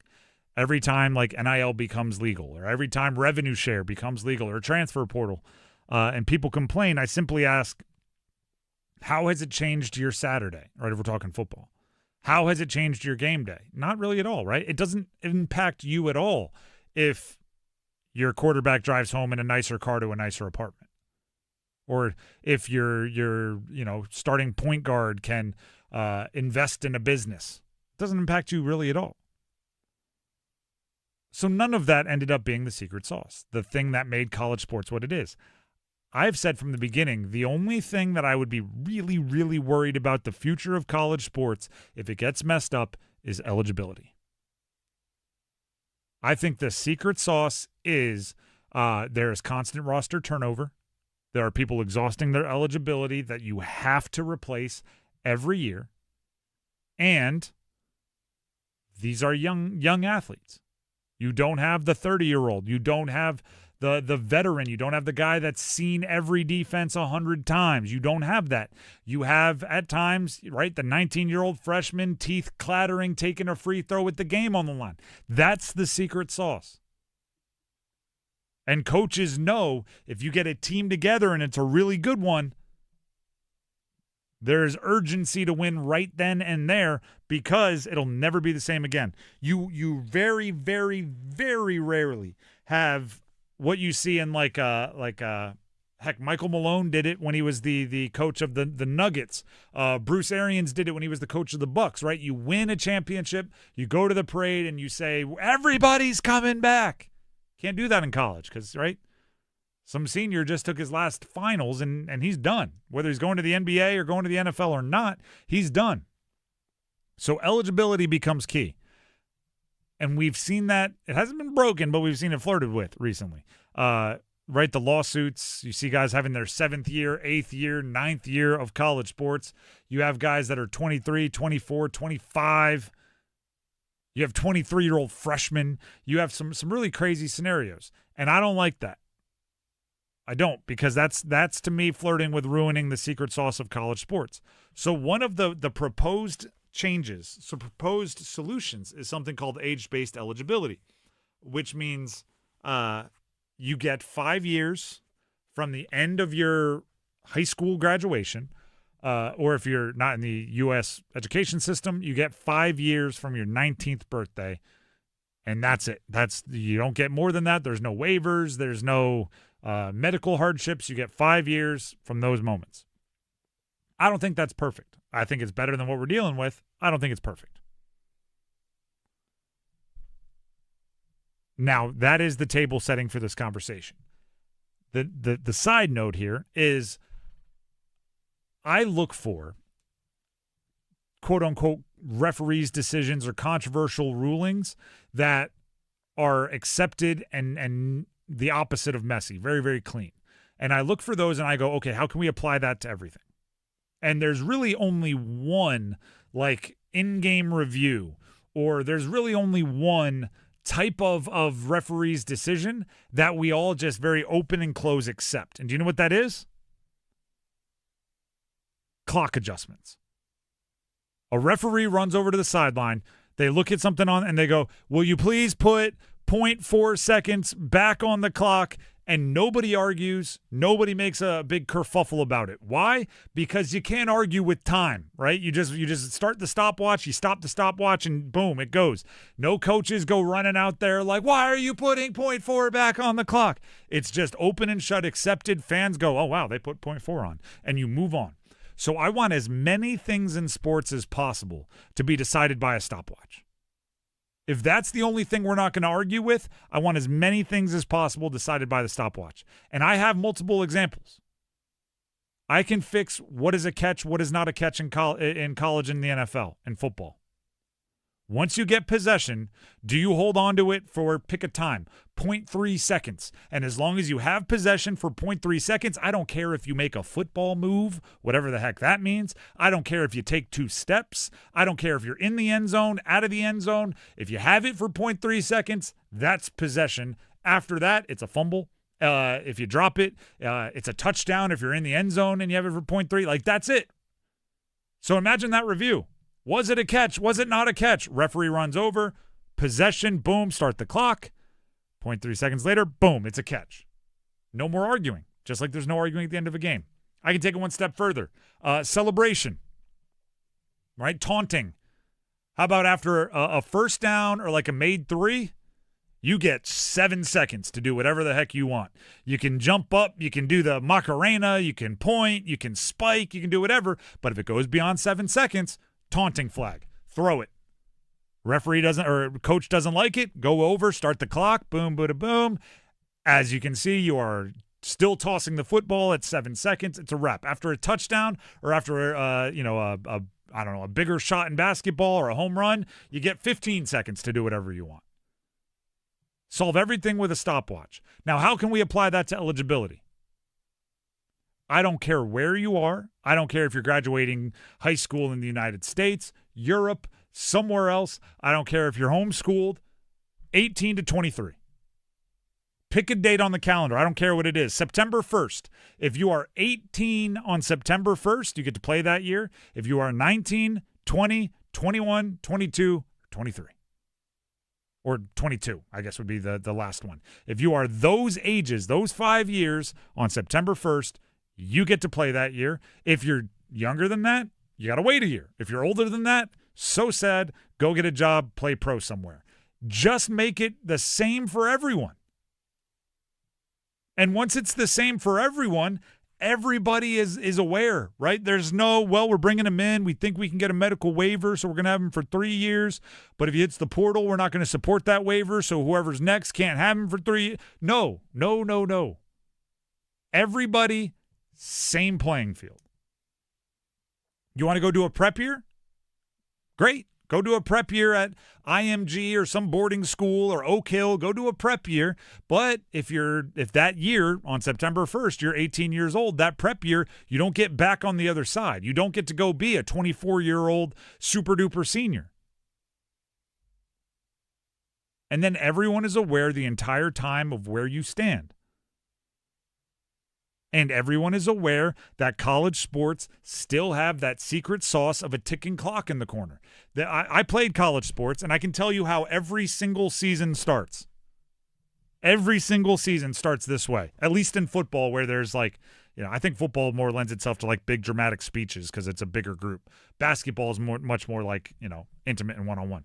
But in football, every single season starts with the seniors somehow giving some speech to the freshmen saying, it feels like y'all have a million chances at this. We only have one more, and we need you to do to make sure, and you're going to be asking this a freshman, and you don't get it when you're a freshman, but seniors are unbelievably urgent because they know their time is donezo after this year.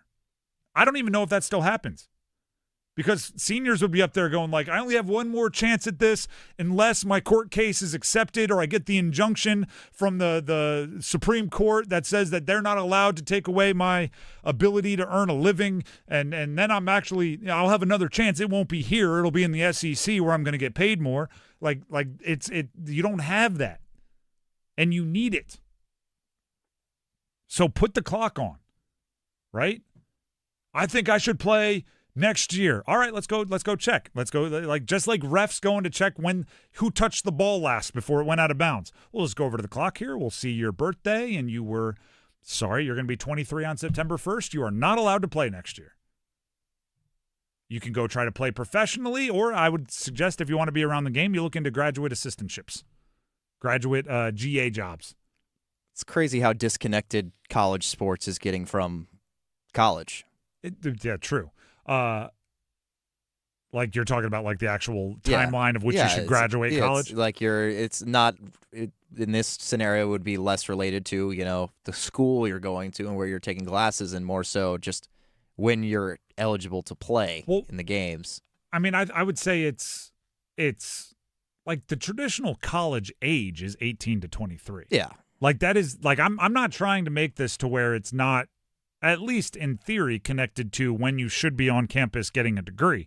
But what I don't want to have happen is, I didn't start taking classes till I was 23, so my clock shouldn't start until, I'm 23 and 27. And it's like, well, that's not what college sports is. You can go get your degree for sure, but that's not what college sports is. Right? You can continue playing sports into your late 20s. You can continue playing sports into your 30s and 40s. You just have to do so at the professional level. If you want to play in front of, you could go play men's league or women's league if you want. But if you want to continue playing at the highest level, you just have to go be good enough to be a pro. And by the way, like, I think I'm kind of, qualified to speak on this. I did not redshirt, and I played 4 years. Right, so I had 4 years to play 4, and when I was done, when my eligibility was up, I was so jealous of kids my age in my recruiting class that did redshirt because they had a whole nother year. Some of my best friends were like, "Yeah, it stinks. You're leaving campus. I'm gonna go start working on my grad degree," and like it was a bummer. But I didn't at any point in time look around and say, "This is unfair. I should go sue for my redshirt year." I looked around and said, that's how it is in college, right? You get 5 years to play 4, and I used my 4. So I would actually get more time under what I'm proposing here, right? If you get there early enough, you can play 5 seasons. It's just you don't get to stick around forever in order to play those 5 seasons. We had Vincent Anthony Jr. on the show earlier today from Duke, and he said he's turning 22 the day after the draft, and that felt like foreign. That felt like, no way. You played 4 years of college. You're 22. That's how long it used to be. That makes sense. He's not the outlier. Everyone that plays college sports is. That's about going to do it for us here on the draft. That's just me solving everything in college sports. Up next, we do have Overdrive. We're going to start with, speaking of the transfer portal, some to-do list items for the college basketball teams in the Triangle. So enjoy that. We'll also get to some Carolina Panthers pre-draft stuff 1 week ahead of the draft. Thanks to Max for keeping us up and running. I believe he'll be with us again tomorrow. We'll see you tomorrow, everybody. Move your sports day forward. You want a jump start to your program like no other? Hire one of your own. It's exactly what NC State did, and they erased one big hurdle the new coach was going to have, which was earning trust. Justin Gainey's the guy now. Do his expectations of success align with those who were sitting in that room when he said he was at home? Get set up. Join Next Up with Paul Ihander. Morning